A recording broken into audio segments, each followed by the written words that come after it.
000, 12 000, 15 000, 19 000, 21, 25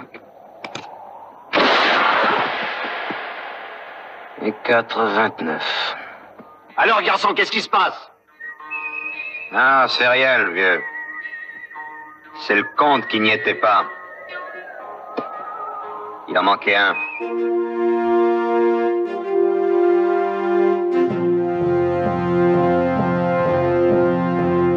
Hello there.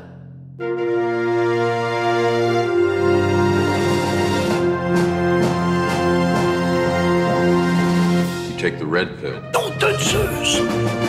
Wingardium Leviosa.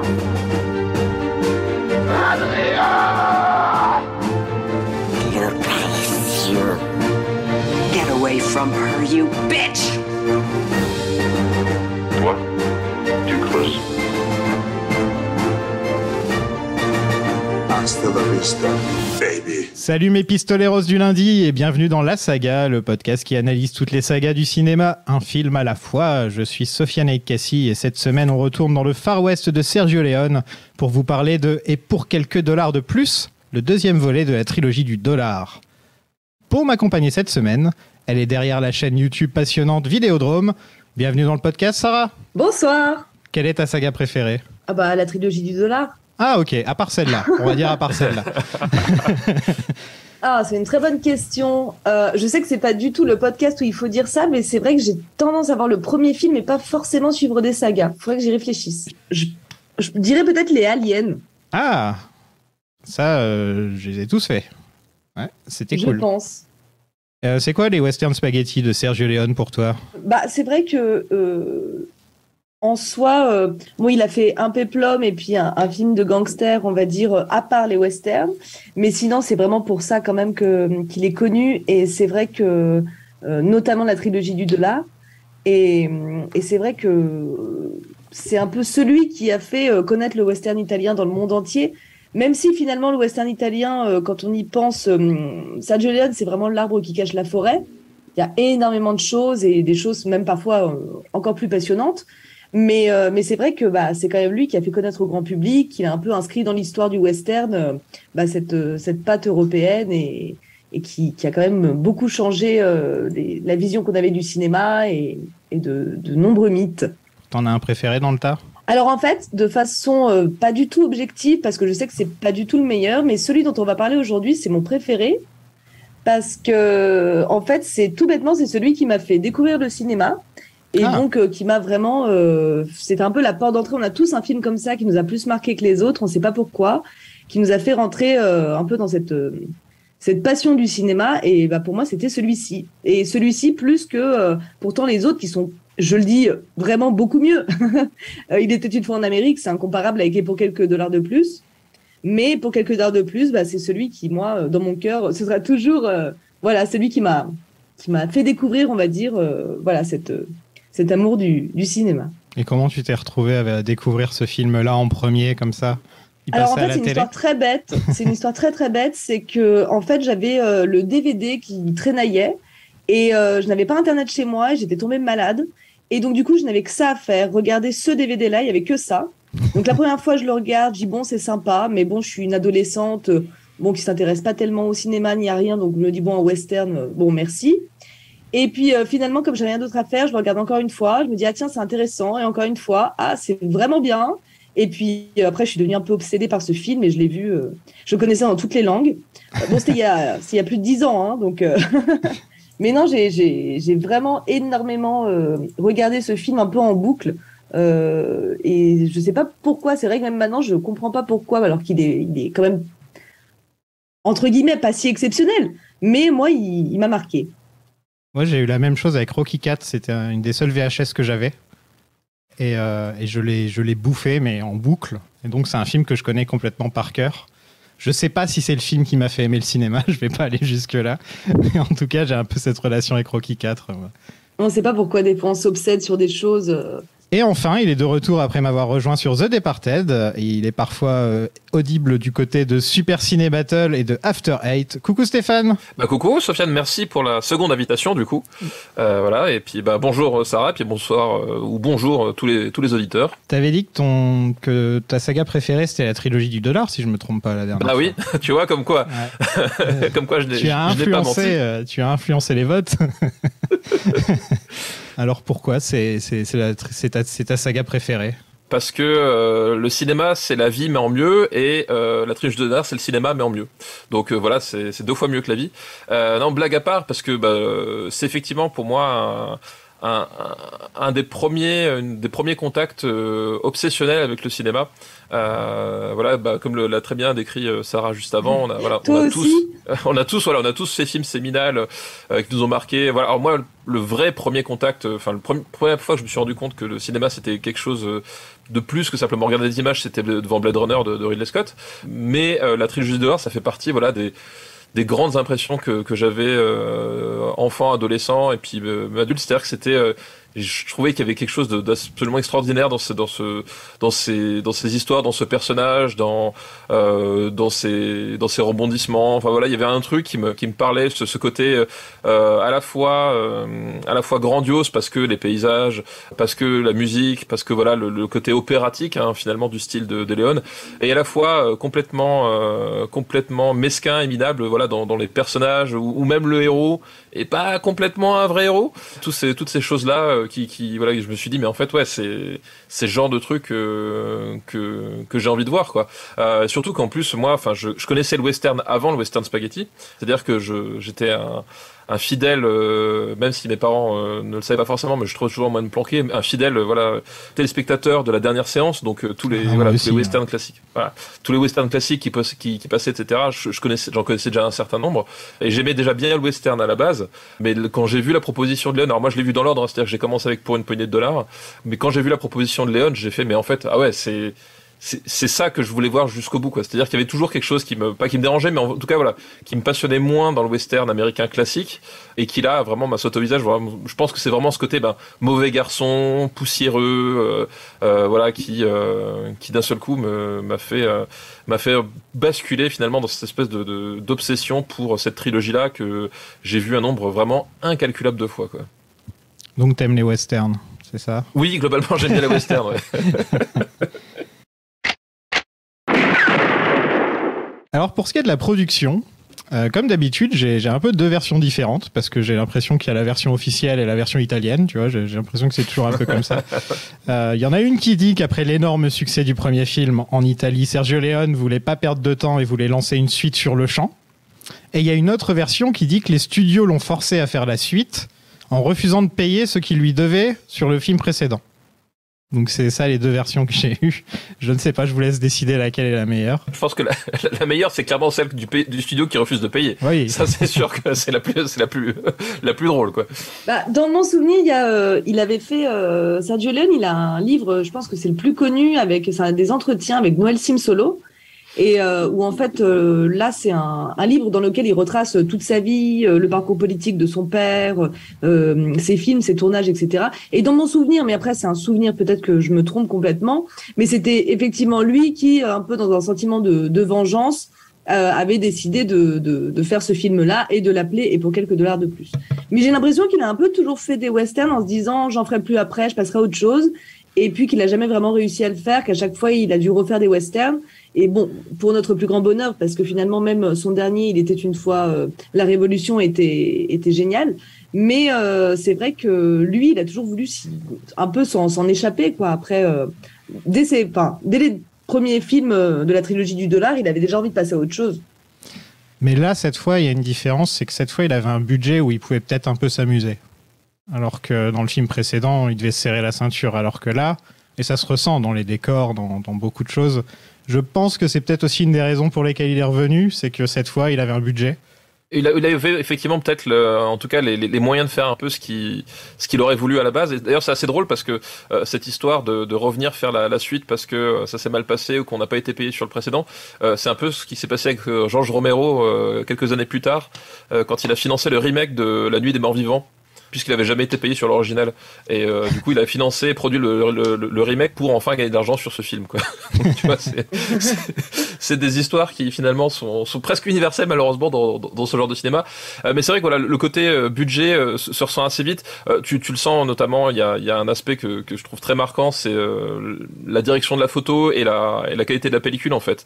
Le grain, le soin apporté à la photo. Enfin, il y a vraiment, tu sens que ils ont franchi une étape. Et tu l'as dit, les décors, la variété des décors. Ouais. Voilà, tu commences à avoir effectivement des vraies scènes de ville et de foule, hein, chose que t'avais pas dans le premier, où effectivement ils devaient se contenter d'une rue avec les 15 mêmes comédiens et vaguement un cimetière, quoi.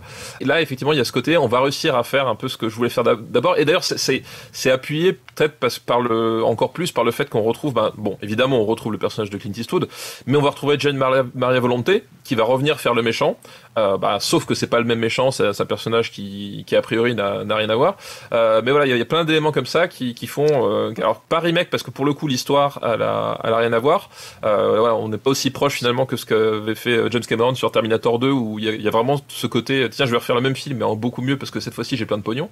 Mais en tout cas, il y a cette idée que ouais, cette fois-ci je peux m'éclater et faire en sorte qu'à l'écran c'est plus de tenue, quoi. Et il y a beaucoup d'acteurs du film précédent qui reviennent, hein. Il n'y a pas juste le méchant. Oui, tout à peu fait. Près toutes les gueules qu'on voit dans le film, c'est des gueules qu'on a déjà vues dans le film précédent, quoi. Et puis qu'on retrouvera aussi dans le Bon, la Brute et le Truand, ouais. Mario Brega et Stefano Benitelli. Et il y a aussi ce que tu disais, je voulais rebondir parce que c'était intéressant. En fait, ce qu'il a réussi à faire dans le deuxième, qu'il ne pouvait pas faire dans le premier, c'était en fait, dans le premier, c'était surtout voilà un village sous le soleil, point. Et là, il a réussi à créer des scènes de nuit sous la pluie, des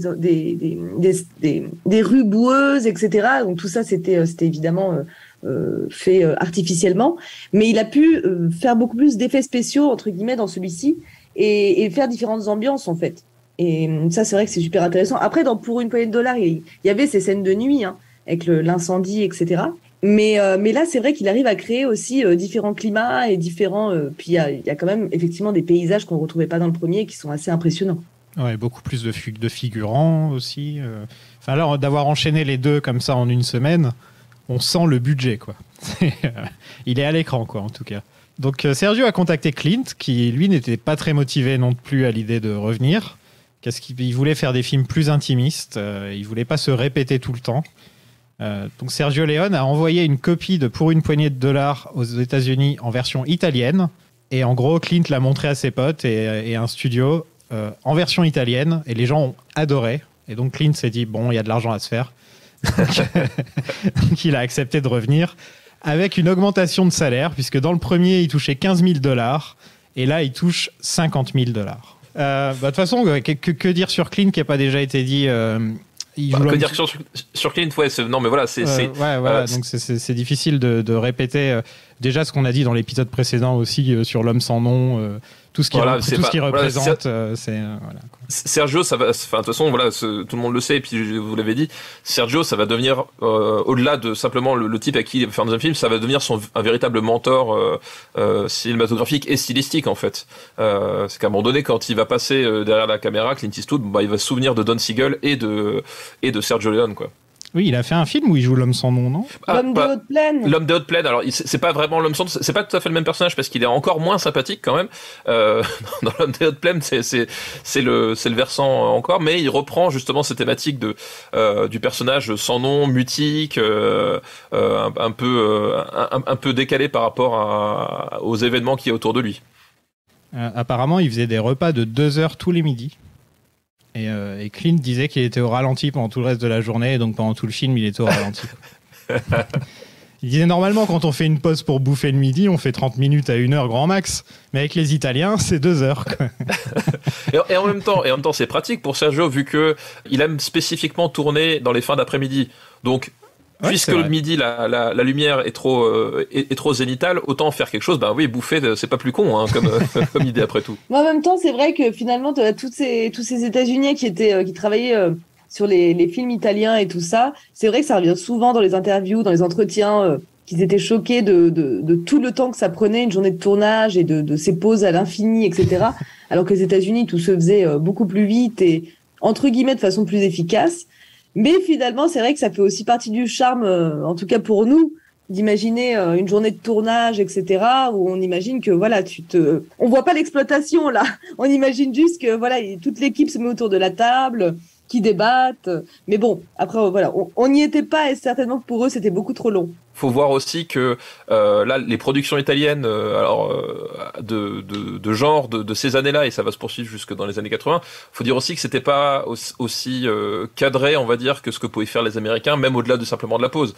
C'est-à-dire que globalement, voilà, on était sur parfois sur des productions où ça démarrait juste sur une idée, on faisait des trucs, voilà, il y avait quand même cette idée que c'était pas un cinéma de la débrouille, mais voilà, il y avait pas les mêmes moyens, pas les mêmes cadres, etc. Et il y avait ce côté, effectivement, peut-être plus pas familial, mais en tout cas plus libre, on va dire, voilà, dans l'approche du tournage, quoi. Dans le rôle du colonel Mortimer, Sergio Leone voulait Henry Fonda, Lee Marvin ou Charles Bronson, et ils l'ont tous envoyé balader. Donc, un peu comme dans le premier film, où pareil, il avait une liste d'acteurs pas possible pour le rôle de l'homme sans nom. Et au final, il a dû prendre le gars de la série télé. Et au final, il se dit que Lee Van Cleef serait parfait dans le rôle. Lui, Lee Van Cleef, il était pas vraiment connu dans les années 50, c'est-à-dire qu'il jouait les méchants de seconde zone un petit peu dans pas mal de westerns. Il a eu un gros accident de voiture. Il y a des gros problèmes d'alcool. Et donc, en gros, sa carrière, elle était même plus au point mort. Elle était... c'était fini, quoi. Il s'était même mis à la peinture pour essayer de gagner un peu sa vie. Et donc Sergio Leone a ressuscité sa carrière et lui, il a été payé $17 000. Voilà. Lee Van Cleef, je trouve que bien joué Sergio Leone d'être allé le chercher, hein, franchement, parce que c'est une gueule, un nez, un regard. Oui, voilà. Ouais.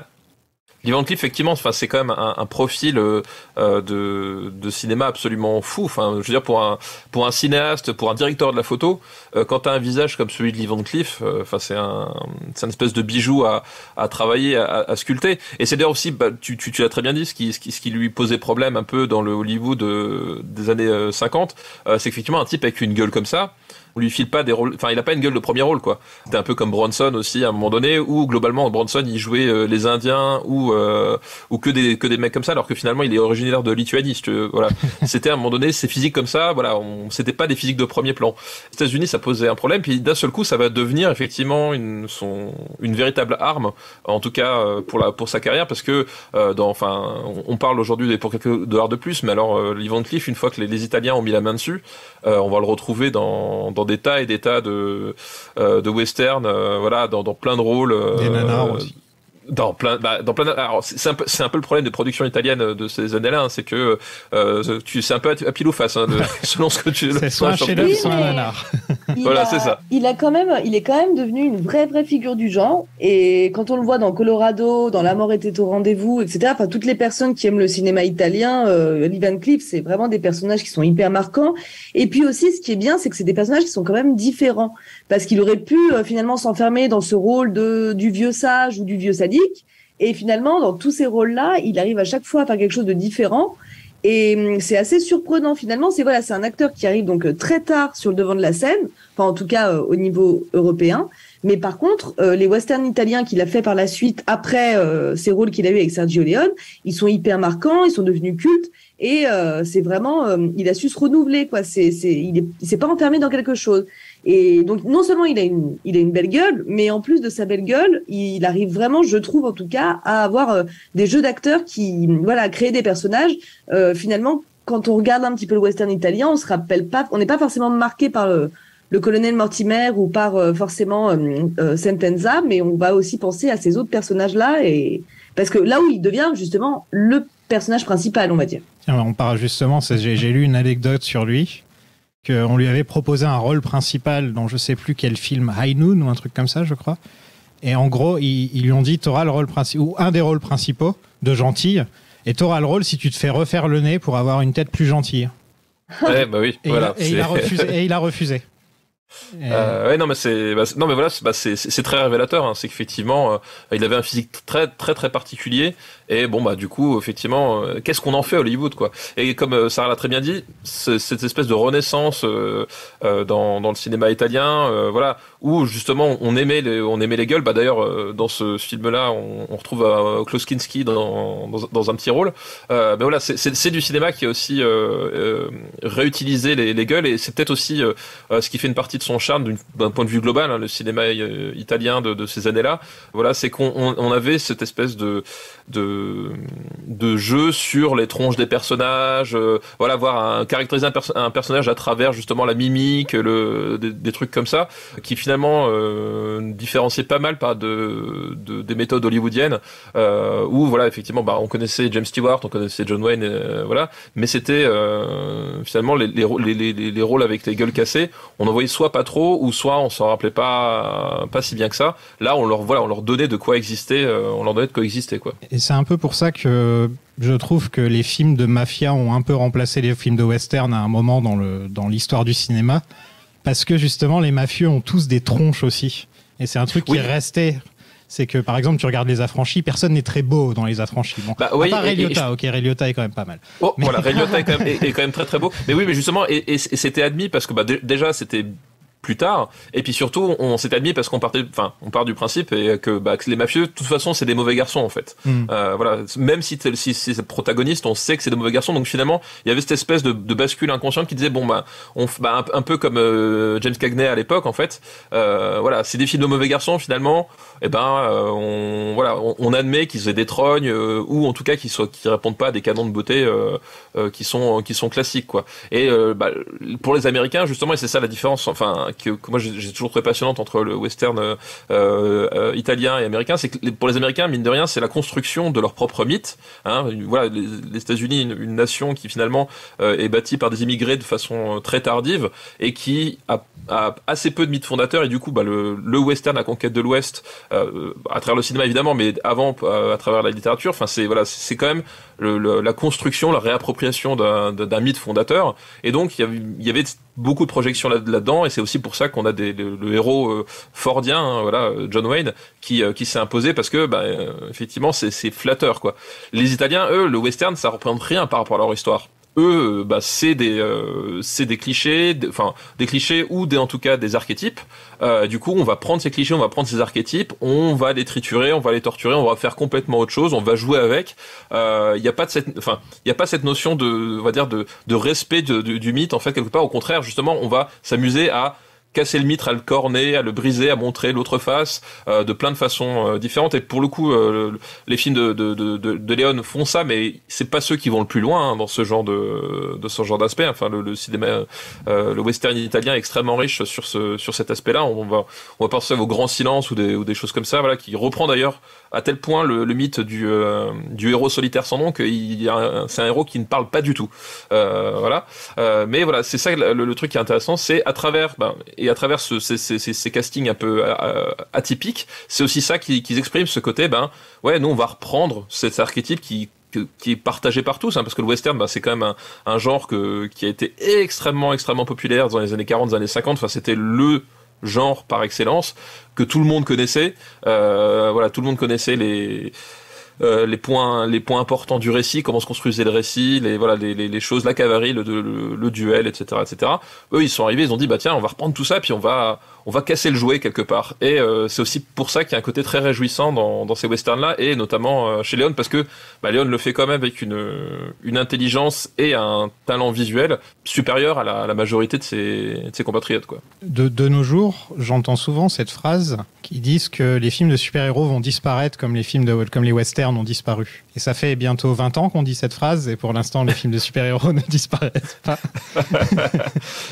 Après, c'est vrai que forcément, c'est des personnages en fait qui évidemment vont s'inscrire dans des époques, qui vont répondre aussi à des idéologies, à des transmissions de messages, des systèmes de médiatisation, etc. Donc, qui fait que aujourd'hui, évidemment, le western, il a peut-être moins d'impact parce que déjà, il n'y a pas le même discours par rapport à la colonisation, etc.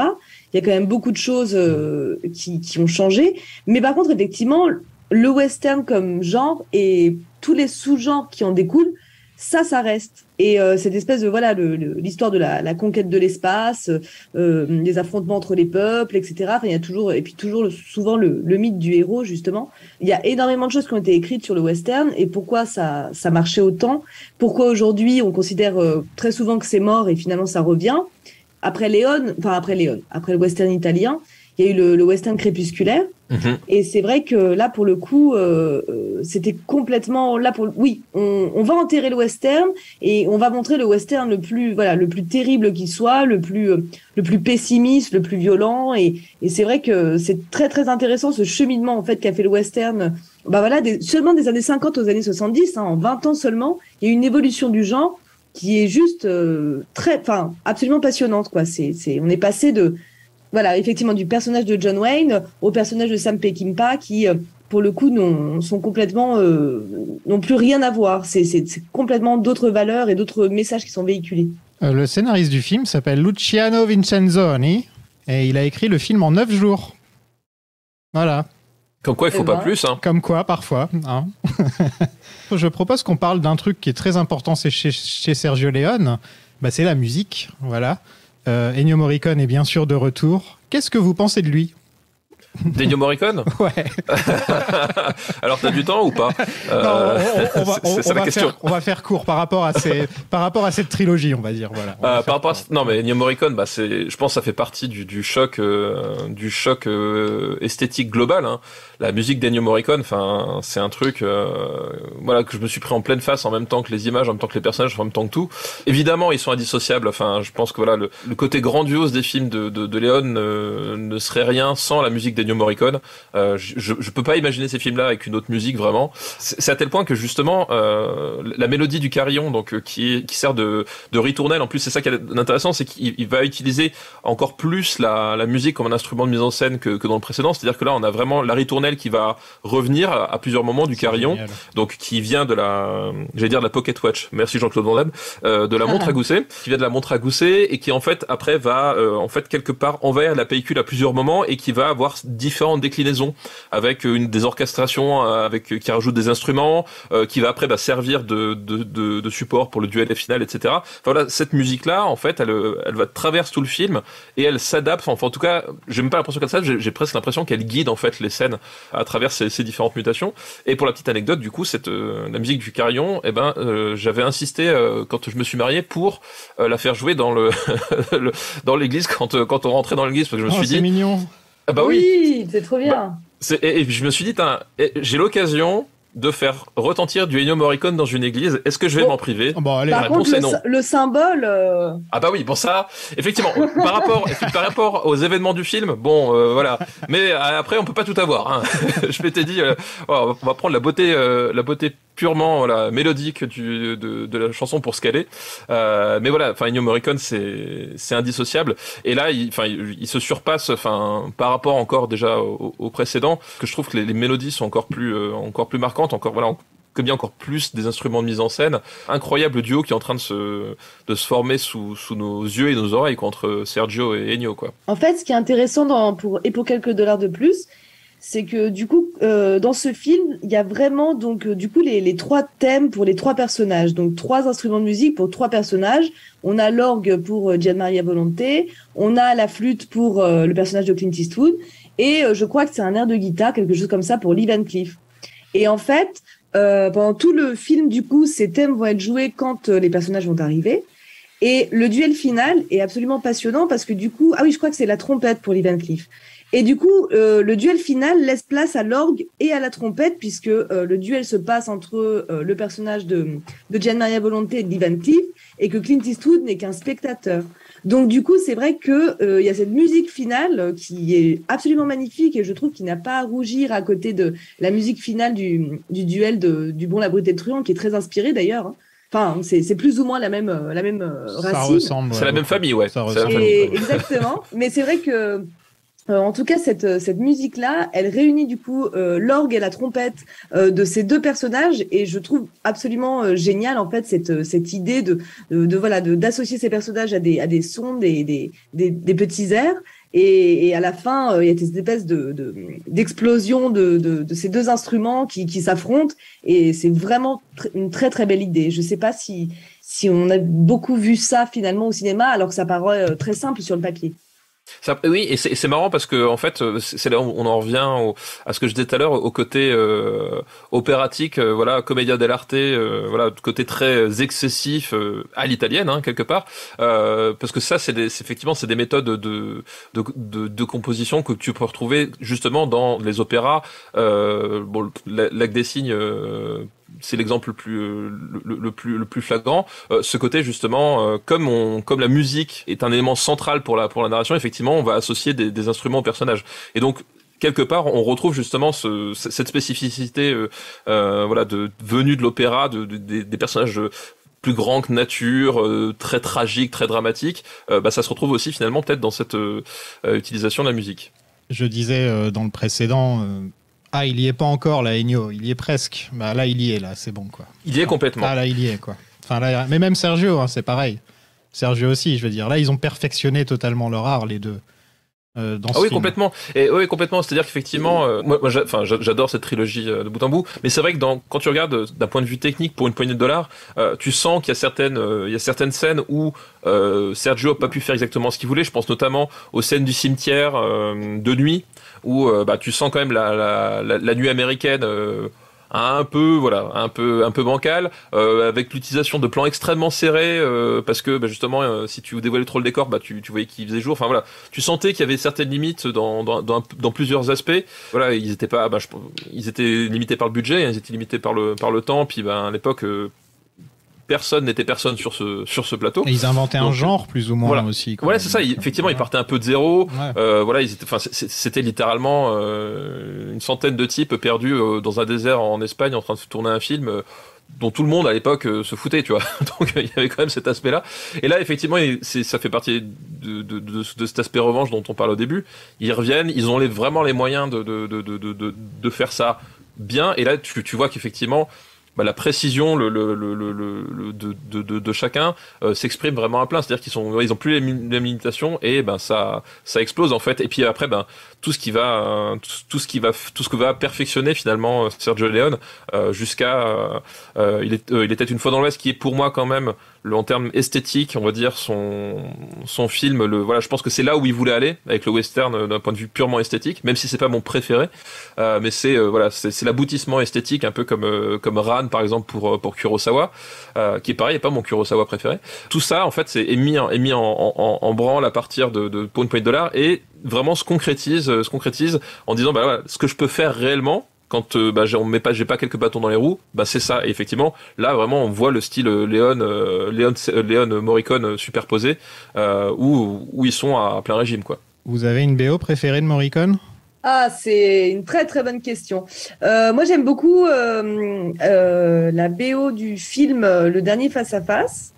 Pas que je confonds pas, parce que c'est vrai que moi j'ai été une très très très très grande amoureuse des westerns italiens, mais je vous avoue que ça fait très longtemps que je n'en ai pas revu. Mais Le Dernier Face à Face était vraiment probablement mon préféré, justement hors Sergio Leone, où il y a du coup justement Gian Maria Volonté qu'on retrouve, et Thomas Milian, qui est un très grand acteur aussi du western italien. Et c'est vrai que j'avais beaucoup aimé, j'espère ne pas me tromper, il me semble bien que c'est la musique de Morricone dans ce film. Et en tout cas, je sais que c'est une musique que j'ai écoutée en boucle, etc. Mais j'ai encore des doutes, vous voyez. Mais autrement, c'est vrai que sinon, moi, je trouve que les musiques dans Le Bon et la Brute et le Truand sont assez exceptionnelles. Le Ecstasy of Gold, qui restait un culte immense. Et puis, les musiques des duels, c'est vrai que moi, ça me met des frissons. Même, il était une fois dans l'Ouest, le duel final. Enfin, les musiques sont vraiment hyper impactantes. Peut-être un petit peu moins dans Il était une fois la Révolution. Et pourtant, j'aime quand même beaucoup les musiques. Mais elles ont elles sont différentes. Et on retrouve pas évidemment les chants, on retrouve pas les sifflets, etc. Dans Il était une fois en Amérique, enfin si on reste chez Leone et Morricone, on passe encore à autre chose, mais ça reste quand même des musiques qui sont magnifiques, et on voit aussi l'évolution de Morricone avec Leone, et c'est assez impressionnant de suivre tout ça. Mais bon, même pour une poignée de dollars, je trouve que c'est déjà hyper bien, quoi. Il y a 2 très bons thèmes pour une poignée de dollars, alors que dans les films d'après, il y en a genre beaucoup plus, limite, de très bons thèmes, en fait. C'est ça le truc. Mais c'est vrai que déjà, pour une poignée de dollars, c'est déjà de la... Non, c'est ça, mais là, effectivement, j'allais dire qu'on parle effectivement quand même d'un type, d'un véritable génie de la bande originale. Et quand je dis de la bande originale, c'est-à-dire que véritable génie en termes de musicien, parce que il trouve quand même des orchestrations et des mélodies qui sont, qui te rentrent dans la tête tout de suite. Enfin, je sais pas si c'était pareil pour vous, mais moi je me rappelle la première fois qu'il y avait le générique de Pour une poignée de dollars, quand la première fois que je l'ai vu. J'étais sidéré par la mélodie. Enfin, je sortais du film, je me souvenais du truc, quoi. Alors que là, aujourd'hui, après 20 ans de Marvel, je suis pas capable de vous citer un seul thème d'un Marvel, quoi. Donc il y a déjà le génie musical, puis surtout, voilà, le génie de compositeur de musique de film, parce que ce que ça apporte au film à chaque fois, c'est, il y a un truc assez fabuleux. Donc effectivement, là, on part presque même de chipoter, tu vois, entre en disant celui-là, c'est pas si bien, alors qu'en fait, c'est génial. Moi, si je devais en choisir une hors Léon, c'est compliqué. J'en choisirais 2. Une, c'est Colorado, donc un autre western. Oui. Voilà, avec Sergio Solima, avec Lee Van Cleef. Voilà, la Raisa de Conti, qui reste quand même un thème vraiment fou, quoi, je trouve, à tel point que Tarantino va le récupérer. Bon, bref. Mais quand même, c'est un truc assez extraordinaire. Et puis, je citerai Peur sur la ville de Verneuil. Parce que justement, on est dans un genre qui n'a rien à voir avec le western, et je trouvais ça quand même important de parler de Morricone en dehors du western, parce qu'il n'a pas fait que ça. Hein. Et j'adore le thème de Peur sur la ville, le film avec Belmondo, avec ce côté très angoissant, très bizarre. Puis il en a fait tellement d'autres. Enfin, les affranchis, le thème des affranchis, mais c'est. Non, c'est les incorruptibles. Les incorruptibles, pardon. Oui, les thèmes incorruptibles. Voilà, excuse-moi. Voilà, c'est un truc de fou. Enfin, moi, Ennio Morricone, ça fait partie effectivement des artistes qui régulièrement, plus que régulièrement, en fait, il y a toujours un truc que je trouve épatant, quoi. Le film a $600 000 de budget, comparé à 250 000 pour le premier. Donc c'est quand même pas mal. C'est plus du double. Et au box-office, ça a fait 25 millions et 15 millions juste aux États-Unis. Donc ça cartonnait là-bas. Hein. Ah, c'est pas mal, ouais. C'est pas mal, c'est pas dégueu. C'est plus que le premier, et j'imagine que le Bon, la Brute et le Truand, j'ai pas regardé, mais j'imagine que là, on doit encore doubler à tous les niveaux. Donc, mais je pensais pas que c'était à ce point-là des succès. Je savais en Europe, mais je savais pas qu'aux États-Unis, c'était à ce point-là des succès, en fait, ces films-là. Ouais, c'est après c'est pas pour rien qu'effectivement Clint Eastwood a réussi à devenir quelqu'un en dehors de Rewind, en fait. Ouais. Littéralement, effectivement, il a été extirpé du petit écran par cette trilogie, quoi. Et puis c'est à partir en fait et pour quelques dollars de plus que les États-Unis ont commencé à parler de western spaghetti. Et avant, ils n'en parlaient pas. Et Léon, il dit, par rapport à ça, il dit, bah oui, mais nous, par exemple, quand vous avez fait Spartacus, Ben-Hur, etc., on n'a pas parlé de hamburger romain. Donc, c'est vrai qu'à partir... Mais en même temps, il était assez... moi, dans mon souvenir de ce bouquin dont je vous parle, il se la pète à fond. Hein. Léon, il n'a pas beaucoup de... Il n'est pas très modeste, on va dire. Et du coup, il dit qu'il était hyper fier. Bon, en même temps, on le comprend, parce que justement, aux États-Unis, ça marchait à fond.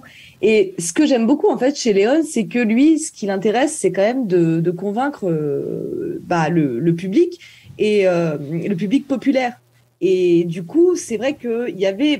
on évoquait tout à l'heure Le Masque et la Plume. C'est vrai, par exemple, si on écoute Le Masque et la Plume, quand il parlait des films de Sergio Leone à l'époque, donc dans les années 60, il décrivait ça mais comme quelque chose d'absolument grotesque, inintéressant, complètement ridicule. Et en fait, quand on voit le succès que ça a été public, ça change tout. Et c'est ça que Léon cherchait, et c'est ça qui lui a plu. Donc c'est vrai que c'est hyper intéressant ça aussi, que finalement, aujourd'hui, tous les intellectuels du cinéma vont parler de Sergio Leone en bons termes, mais c'est assez récent finalement. Ah oui, mais complètement, et tu fais très bien de signaler. C'est d'ailleurs pour ça que le terme western spaghetti est né. Hein. C'est littéralement un terme pour ostraciser et moquer un genre tout entier. Alors c'est vrai que si tu prends sur le volume, parce que quand même le western spaghetti c'est une période qui est très très courte en fait. Hein. Ça démarre au tout début des années 60 et ça s'arrête au début des années 70. Donc c'est 10 ans. Mais pendant ces 10 ans, il y a une quantité de films complètement délirantes qui sont sortis et forcément dans le tas. Ils n'étaient pas tous très bons. Mais ceci dit, même dans les très bons, il y avait quand même cette volonté justement d'un peu se moquer de ce genre qui correspondait pas au canon du genre à la fois et puis même de l'époque, c'est-à-dire voilà ce côté ultra violent pour l'époque, insister sur la saleté, sur le c'est même plus de l'ambiguïté morale, hein, c'est carrément des personnages immoraux, amoraux. Voilà, c'était quelque chose qui effectivement relevait effectivement de la bassesse ou de l'exploitation un peu putassière, etc. Et ce terme western spaghetti, et c'est pas étonnant effectivement que le Masque et la Plume de l'époque se soit inscrit dans cette mouvance-là, c'est que voilà, il y avait une volonté d'à la fois bousculer les gens et à la fois justement leur offrir un peu ce frisson qu'ils trouvaient plus forcément dans le genre. Et c'est vrai que c'est très drôle ce retour de bâton, mais bon finalement c'est un peu l'histoire, on va dire, du cinéma de genre tout entier. Voilà, combien de cinéastes de genre quand ils ont sorti leur film, voilà, en gros l'élite, entre guillemets, parce que c'est un terme qui est quand même difficile à définir, mais l'élite se moquait d'eux, et puis au fur et à mesure, les enfants, puis les petits-enfants de cette élite, finalement, trouvent ces films absolument géniaux, séminaux et incontournables, et les mettent à hauteur de Citizen Kane, qui d'ailleurs lui-même, Citizen Kane, quand il est sorti, les gens se foutaient de la gueule d'Orson Welles. Donc voilà, c'est peut-être finalement, j'ai envie de dire, l'apanage des grands films quelque part, je sais pas, mais c'est un cycle qui est assez classique, on va dire. Hein. On peut parler de Carpenter ou d'autres. Voilà, ils ont tous eu ce cycle-là, et en même temps, on retrouve à chaque fois cette espèce de point commun, c'est que c'est quand même des films qui arrivent et qui bousculent des habitudes. Et le cinéphile, d'une manière générale, est une sorte effectivement de bourgeois de la culture. Hein. Il a ses habitudes, il a ses repères, et il aime pas forcément trop passer un certain âge se faire bousculer. Mais voilà, comme tu l'as très bien dit, Sarah, l'objectif de Leone, c'était justement bousculer. Il faisait ça. Enfin, c'était pas de la provocation, mais presque. Hein. Je pense qu'il y avait quand même ce côté. On va un petit peu vous bousculer, on va un petit peu faire des choses que vous n'avez pas forcément envie de voir, que vous n'avez pas l'habitude de voir. Et moi, je vais bien me marrer en le faisant. Enfin voilà, il n'était pas modeste, mais en même temps, le type, il savait ce qu'il faisait. Et pour le coup, ça a cartonné. Donc, il avait finalement quelque part raison de pas s'excuser, quoi. Et ce qui est intéressant, c'est que Sergio Leone a brisé plusieurs règles du cinéma hollywoodien à cette époque. Des films hollywoodiens ne faisaient jamais ça. Comme par exemple, un personnage qui prend de la drogue, un cheval qui se fait tirer dessus. C'était interdit à Hollywood de faire ça. Ouais, et une scène de viol. C'est vrai. Et puis on tue des enfants. Et on tue des enfants. Dans tous les films de Léone, il y a un enfant qui meurt presque. Il a raison, c'est chiant les enfants. Bon. Non mais voilà, mais c'est ça, enfin voilà, on est sur des interdits, sur des tabous, sur des choses qui tombent. Chaque époque, en fait, tu peux retrouver ces jalons-là, en fait, qui est celui qui va réussir à casser le tabou et qui va en faire quelque chose, en fait. Et ce qui est intéressant, justement, ce que je reviens à ce que je disais tout à l'heure, c'est Leone, il va servir ça, parce que c'est provoquant, parce qu'évidemment, qui dit tabou dit forcément une espèce de curiosité un peu malsaine de la part du public qui effectivement est assez facile en tout cas, qu'on peut exploiter. Mais surtout, voilà, on en revient à cette idée que c'est cette affirmation de liberté par rapport à Hollywood. Il fait littéralement ce que Hollywood ne peut pas faire à cette époque-là. On est arrivé finalement avec L'homme qui tue à Liberty Valance à une espèce de point final sur le western. Qu'est-ce qu'Hollywood peut faire de plus? Ils n'ont pas trouvé la réponse tout de suite, et c'est Leone qui est arrivé. Fait, attendez, moi je vous montrer ce que vous pouvez faire. Et une fois qu'il était passé par là, du coup, Peckinpah a repris les choses en main, et puis ça a déroulé derrière, quoi. Alors il y a quelque chose après que on peut reprocher à Leone, entre guillemets, c'est que même s'il était très subversif sur beaucoup de choses, c'est vrai que contrairement aux autres westerns italiens, il s'attaquait pas frontalement à la politique. Et c'est ça aussi qui a beaucoup dérangé les États-Unis, c'était justement qu'on vienne critiquer justement leur idéologie. Et il y a eu ce qu'on appelait aussi dans le western italien les westerns Zapata, qui parlait là d'un personnage du peuple qui prenait une conscience révolutionnaire et qui prenait les armes en fait pour aller récupérer le trésor de l'armée des États-Unis ou des choses comme ça. Et c'est vrai qu'il n'y a pas eu de la part de Léon beaucoup de prise de risque, même si il a parlé un peu de politique dans Le Bon, la Brute et le Truand, mais par rapport à ses camarades de l'époque, il n'a pas non plus pris tellement de risques. Alors après, il n'était pas aussi engagé que les autres, mais c'est vrai que finalement, on garde aussi Léon comme un peu une légende, parce qu'il est un peu plus abordable peut-être que ces autres films qui étaient avec des plus petits budgets aussi, bien sûr, mais qui aussi ont beaucoup parlé de politique. Politique en Italie, mais aussi par rapport aux États-Unis et tout ça. Et ça, c'est vrai qu'on ne le retrouve pas forcément avec Léon. Il y a quand même eu il était une fois la Révolution qui était un peu plus frontale dessus, mais c'est vrai qu'avec ce personnage qui débarque en pleine Révolution, complètement désabusé, et puis qui fait littéralement tout sauter parce que c'est un espèce de nihiliste convaincu. Enfin bref, on est sur un truc. Mais c'est vrai qu'effectivement cet aspect-là, il est on va dire en creux, c'est-à-dire que tu as raison, il l'aborde pas frontalement, et le moment où il va le plus être direct, on va dire, effectivement, c'est plus Le Bon, la Brute et le Truand qui se passe pendant la guerre de sécession. Même si effectivement tout l'aspect esclavagisme n'est pas présent dans le film. Sur cette note, je propose qu'on passe au film. C'est vrai qu'on a bien dévié.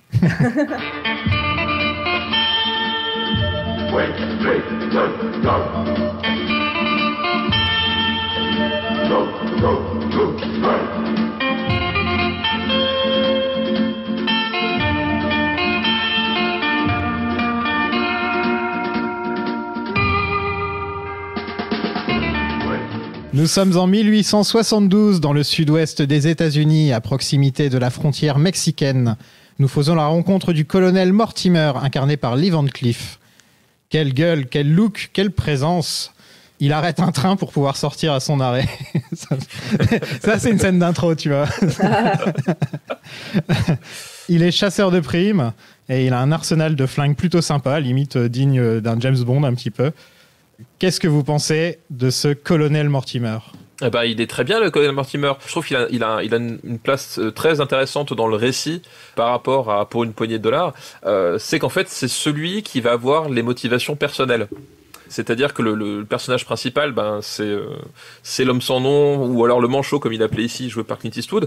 Mais c'est un personnage qui n'a pas de motivation personnelle. Le colonel Mortimer, lui, c'est un personnage qui cache un noir dessein, comme dirait l'autre, et qui va apporter justement cette espèce de dimension extrêmement tragique à l'histoire, qu'il n'y avait pas forcément Pour une poignée de dollars. Alors évidemment, il y avait l'histoire avec la femme et l'enfant, dans Une poignée de dollars, mais c'était des gens qui étaient rencontrés par hasard par le personnage principal, et avec lequel il y avait pas cet ancrage personnel qui est là. Et voilà, Lee Van Cleef va incarner justement cette vengeance qui est une composante encore plus riche en émotions que les simples motivations pécuniaires des traditionnels personnages qu'on avait dans le film précédent, quoi. C'est vrai que pour le coup, en fait, on a l'impression qu'il va représenter dans le film finalement le western, l'âge d'or du western, le vieux cow-boy qui a toutes les techniques et qui a déjà tout vu, tout vécu. Et puis finalement, on se rend compte pendant le film que, en comparaison avec Clint Eastwood, finalement, c'est celui qui est le plus moderne, qui va avoir les armes les plus techniques. Quand ils doivent se renseigner l'un et l'autre sur ce que fait la bande de El Indio, lui, il va utiliser les moyens modernes comme la presse, etc. Alors qu'à ce moment-là, Clint Eastwood, lui, il va aller voir un vieux monsieur qui habite sous un train pour lui demander des informations. Et donc, en fait, Clint Eastwood, c'est celui qui est plutôt à l'ancienne, alors que le colonel va faire des choses beaucoup plus modernes. Et je trouve ça assez intéressant parce que le personnage est surprenant, même si il serait un peu l'archétype du vieux cow-boy. En fait, il casse ce personnage et il est plein il est assez étonnant, en fait. Ce qui est intéressant vis-à-vis de ces deux personnages, les deux personnages principaux, c'est qu'il y en a un qui l'appelle toujours vieux et l'autre qui l'appelle un peu boy. Je crois que c'est Old Man et Boy, c'est comme ça qu'il s'appelle. Et il n'y avait que 5 ans d'écart entre les acteurs. Voilà. Ah ouais, c'est vrai que ça se voit pas, ça, à l'écran. Non, ça se voit pas du tout, mais c'est la moustache. J'ai vérifié, il y a vraiment que 5 ans d'écart entre les acteurs. Ouais. Donc parlons de lui, l'homme sans nom qui se fait désormais appeler le manchot. Donc c'était Joe dans le premier, là c'est le manchot, et ensuite ce sera Blondin. Il fait tout à une main. Il joue même aux cartes à une main et ça, c'est plutôt cool. J'aime bien, c'est qu'à un moment, il se bat contre des mecs et il y en a un qui arrive et il est rasé que d'un côté. Et, oui. Et je me suis dit, Sergio Leone, il trouve vraiment toujours de l'humour. Il trouve de l'humour un peu partout. On n'en parle pas beaucoup de l'humour de Sergio Leone, mais je trouve qu'il y a toujours des notes d'humour dans son cinéma quand même. Bien sûr. Ah bah bien sûr. Moi c'est pour ça que. Mais on t'en reparlera plus tard, mais le Bon peut-être plus truand, c'est un buddy movie au sens plein, comme le feront les Américains dans les années 80. Il quoi. est drôle. C'est le film le plus drôle de la trilogie, quoi. Il y a des vraies notes d'humour. Voilà. Là, effectivement, il y en a plus que dans Pour une bonne dollar, qui est quand même un film un peu plus glauque, on va dire, quand même, je trouve, dans pas mal de choses. Là, il y a effectivement, tu l'as dit, il y a ce côté un peu plus fun, qui vient justement aussi de l'interaction entre les deux personnages, cette espèce de rivalité qu'il y a entre les deux, de rivalité / amitié, c'est-à-dire que voilà, ils coopèrent parce que ils sont après la même proie, ils apprennent à se connaître, et puis effectivement ils ont des différences d'approche, de conception, et ça donne lieu à des duels spirituels ou parfois un peu plus, mais il y a cette interaction qui fait qu'effectivement c'est deux forts caractères, deux types très bons dans ce qu'ils font, et effectivement du coup ça crée des situations où on essaye d'avoir ces ressorts comiques aussi, alors que dans le premier il était tout seul face à la bande. Là, voilà, il a quelqu'un, il a une espèce de répondant avec qui il peut avoir un dialogue. Et effectivement, c'est là où Leone, il commence justement à amorcer ce côté. Voilà, on va profiter d'avoir cette joute entre les deux pour glisser un peu un caractère un peu plus détendu, un peu plus drôle, quoi. Je trouve qu'il y a aussi des petites scènes d'humour avec les personnages secondaires de la ville, comme l'hôtelier avec sa femme, ou le vieux prophète aussi, qui était d'ailleurs le croque-mort dans le film précédent. Ouais, tout à fait. Tout à fait. Il s'amuse beaucoup plus aussi avec juste le village, quoi, en fait. Juste les gens du village qui, eux, sont plus drôles. Même les gamins qui traînent avec Blondin, je crois. Pardon, pas Blondin, avec le manchot. Et je trouve que même eux, ils sont marrants, les gamins. Il y a un moment où il y en a un qui dit « j'ai envie d'aller pisser » et tout. Enfin, au milieu de la bataille. Et en fait, en faisant ça, ça ajoute de l'humanité à un monde où je trouve que on pourrait penser que tout le monde est méchant dans ce monde. On pourrait penser que tout le monde est un voyou, tout le monde est une ordure. Mais il arrive à trouver, en fait, avec l'humour, il donne de l'humanité aux gens qui peuplent ce monde, en fait, je trouve. Et puis c'est vrai qu'en fait, quand on regarde ces films, par exemple, si on les regarde quand on est enfant, alors je les ai pas vus enfant, mais j'imagine, on les prend vraiment au sérieux, ces personnages. Et on se dit que voilà, c'est deux cow-boys impitoyables qui s'affrontent. Et alors que quand on regarde ça avec un regard d'adulte, évidemment, en fait, parfois, ils sont complètement immatures et ils frôlent presque le ridicule, la scène des chapeaux, où il y a une scène où ils tirent du coup dans le chapeau de l'un de l'autre pour voir qui tire le plus loin ou le plus vite. Finalement, dans cette scène, c'est deux enfants, et les enfants eux-mêmes qui les regardent disent « mais ils font comme nous ». Et c'est vrai que finalement, ça aussi, c'est drôle, c'est que ces hommes sanguinaires, finalement, parfois, ils sont complètement à côté de la plaque et ils sont un peu... on se moque d'eux aussi. Et c'est ça qui est intelligent, et c'est ce qui fait aussi que ce sont des films populaires, c'est qu'on se moque aussi des personnages, on les prend pas au sérieux comme on prenait au sérieux un John Wayne ou ces personnages-là qui inspiraient seulement le respect, l'autorité, et où il y avait parfois des petites pointes d'humour, mais qui venaient plutôt des personnages secondaires. C'était rarement John Wayne lui-même qui il se retrouvait pas dans des situations ridicules, on va dire. Mais ça fait partie de la déconstruction du mythe d'une manière générale, c'est-à-dire qu'effectivement, comme tu l'as très bien dit, avant le personnage du cow-boy fordien, c'était un modèle, voilà, c'était censé représenter une espèce d'idéal, ou en tout cas, voilà, une espèce de balise morale. Là, déjà, le genre se débarrasse complètement du côté balise morale, hein. Je crois que c'est acté depuis le film précédent, mais en plus, effectivement, le côté, justement, on va montrer que c'est des personnages qui sont en réalité immatures, et que peut-être quelque part il y a un lien entre le fait que ce soit des personnages immoraux et qui utilisent quand même parfois des moyens extrêmement violents, et le fait qu'ils sont complètement immatures, et en même temps ça nous aide finalement à nous rapprocher, c'est-à-dire que on sent cette proximité, on a moins ce côté effectivement paternaliste, moins ce côté regardez les enfants, ça c'est un véritable homme, que le côté finalement ces types-là malgré tout ils sont peut-être parfois un peu aussi cons que nous dans la vie de tous les jours, quoi. Un truc qui m'a sauté aux yeux, parce que là c'était la première fois que je le voyais depuis que j'étais adolescent, donc ça fait longtemps, hein, parce que je suis plus vraiment adolescent, hélas. On présente les deux persos en 20-25 minutes, et le film prend son temps pour présenter les persos, alors qu'il aurait pu très bien commencer avec eux qui apparaissent à la ville. Ça aurait pu commencer comme ça, en fait. Et je me suis dit, c'est là que le film, s'il a été fait par Hollywood, je pense que toute cette partie du film aurait été racontée en 5-10 minutes, par exemple. Totalement. Voilà. Alors que là, il commence enfin à vraiment prendre le temps, en fait. Et dès le début du film. Et puis c'est vrai que les premières apparitions sont très marquantes. C'est-à-dire que même si on se rappelle plus tellement du film, on se rappelle très bien voilà, ils apparaissent sous des chapeaux, ou alors au travers d'un livre, ils apparaissent tout doucement. Et puis les scènes qui suivent, où on va les voir en interaction avec d'autres personnes, on va tout de suite cerner leur caractère. Et puis j'imagine qu'on va peut-être en parler plus tard, mais pour moi la plus belle scène du film, enfin une des plus belles, si on compte pas le duel, c'est vraiment le moment où El Indio va parler à sa bande de bandits dans cette chapelle. Et c'est vrai que pour moi, là, c'est vraiment la présentation d'un personnage qui, comme tu le dis, effectivement, c'est le méchant de l'histoire. Donc, en principe, on va pas tellement s'attarder sur le méchant de l'histoire.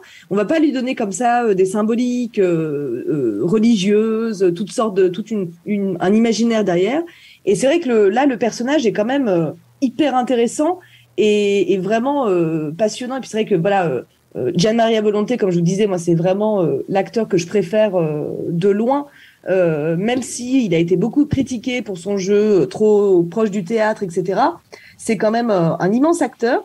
Et on n'en parle pas assez d'ailleurs de cet acteur-là, alors que pourtant c'est quand même, il a beaucoup marqué. Alors je sais pas si vous voulez en parler après, peut-être plus tôt. C'est vrai que je dévie, excusez-moi. C'était le truc dont j'allais parler juste après, en fait. C'est simplement non que Gian Maria Volonté, bah du coup, voilà, il vient du théâtre. Lui, donc il était très politisé. Il a participé à beaucoup de films politiques et il a fait également d'autres westerns italiens. Effectivement, il y a eu quelques nanars, mais il y a eu aussi des très très beaux films. Et il a beaucoup joué avec Elio Petri. Alors, je ne sais pas si vous connaissez, si vous aimez Elio Petri, mais c'est voilà un des plus grands réalisateurs italiens de cette même époque d'ailleurs. Et avec Gian Maria Volonté, ils ont fait des films absolument cultes, disons. Et donc c'est un très très grand acteur. Et c'est vrai que si on revient à Léon et à ce film-là, moi je trouve que c'est vraiment ça pourrait pas être quelqu'un d'autre qui joue en fait ce personnage.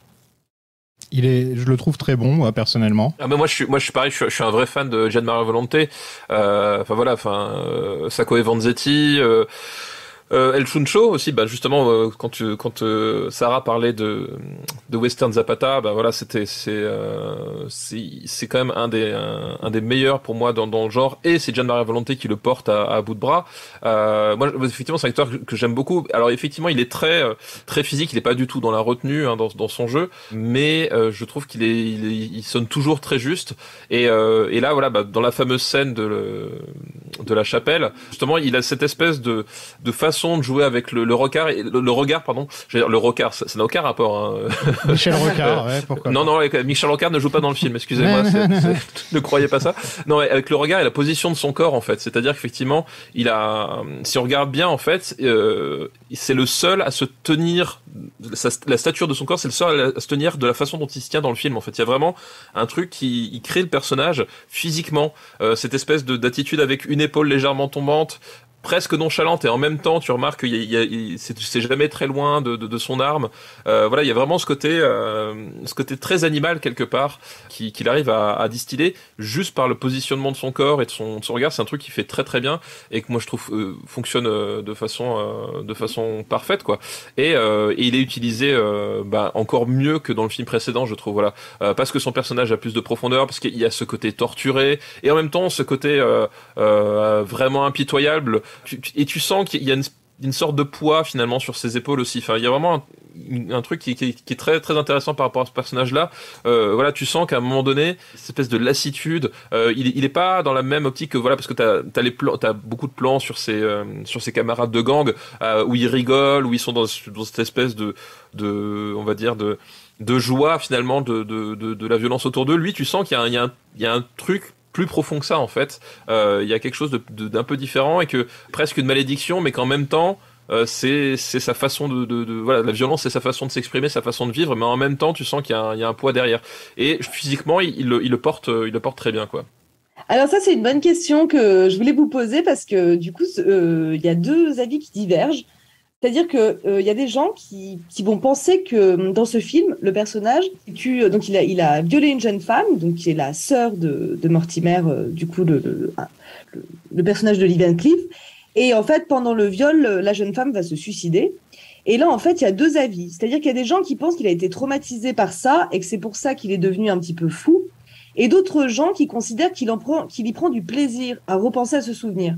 Que c'est, en fait, que finalement, c'est un sadique, qu'il n'y a pas de traumatisme derrière ça, que finalement, il y repense par plaisir. Moi, j'ai toujours pensé que c'était un traumatisme qui le rendait un petit peu mal, disons. Mais qu'est-ce que vous en pensez, vous l'avez interprété comment ? J'ai l'impression, en tout cas tel que l'acteur le vend et la musique le vend et le film le vend, qu'il est resté bloqué là-dessus, quoi. Enfin, qu'il a une sorte de blocage sur cette scène. Ah, voilà ce que mes actes de folie ont fait. J'ai poussé cette fille au suicide. Et tout ce qui me reste maintenant, c'est plus qu'à sombrer encore plus et à devenir une encore plus grosse ordure. Enfin, c'est un peu l'image que j'ai du film, quoi, de ce méchant. Ouais, mais je suis d'accord, pour moi aussi c'est pareil.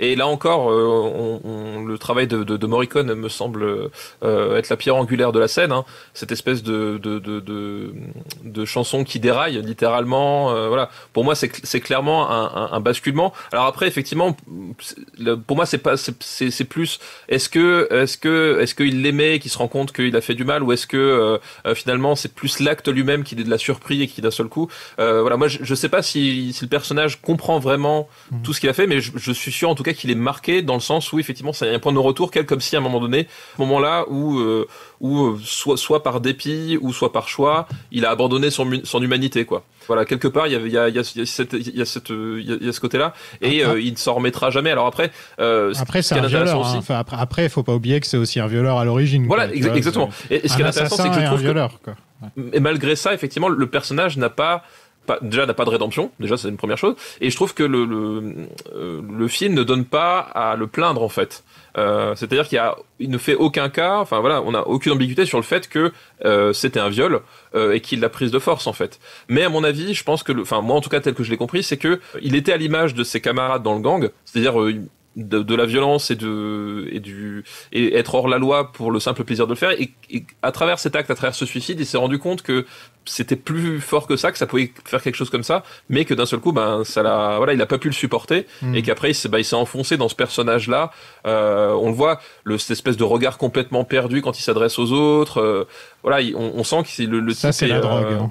Voilà, mais c'est ça, hein, exactement. Et en comparaison, comme tu dis, en comparaison aussi avec ses camarades, parce que c'est vrai que finalement les autres, qui sont aussi des gangsters, mais on voit quand même, par exemple, le personnage de Luigi Pistilli, qui est un peu son acolyte, il a quand même beaucoup d'intelligence lui aussi.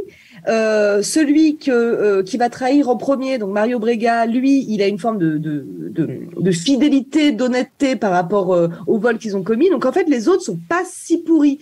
Ils sont peut-être bêtes, mais ils sont pas si pourris. Alors que lui, c'est vrai qu'en comparaison à toute sa bande qui se veut un petit peu soudée, même si on se doute bien que c'est des affreux, mais quand même, ils se veulent un petit peu solidaires les uns des autres. Lui, on sent que très vite, il va vouloir tirer son épingle du jeu et trahir tout le monde.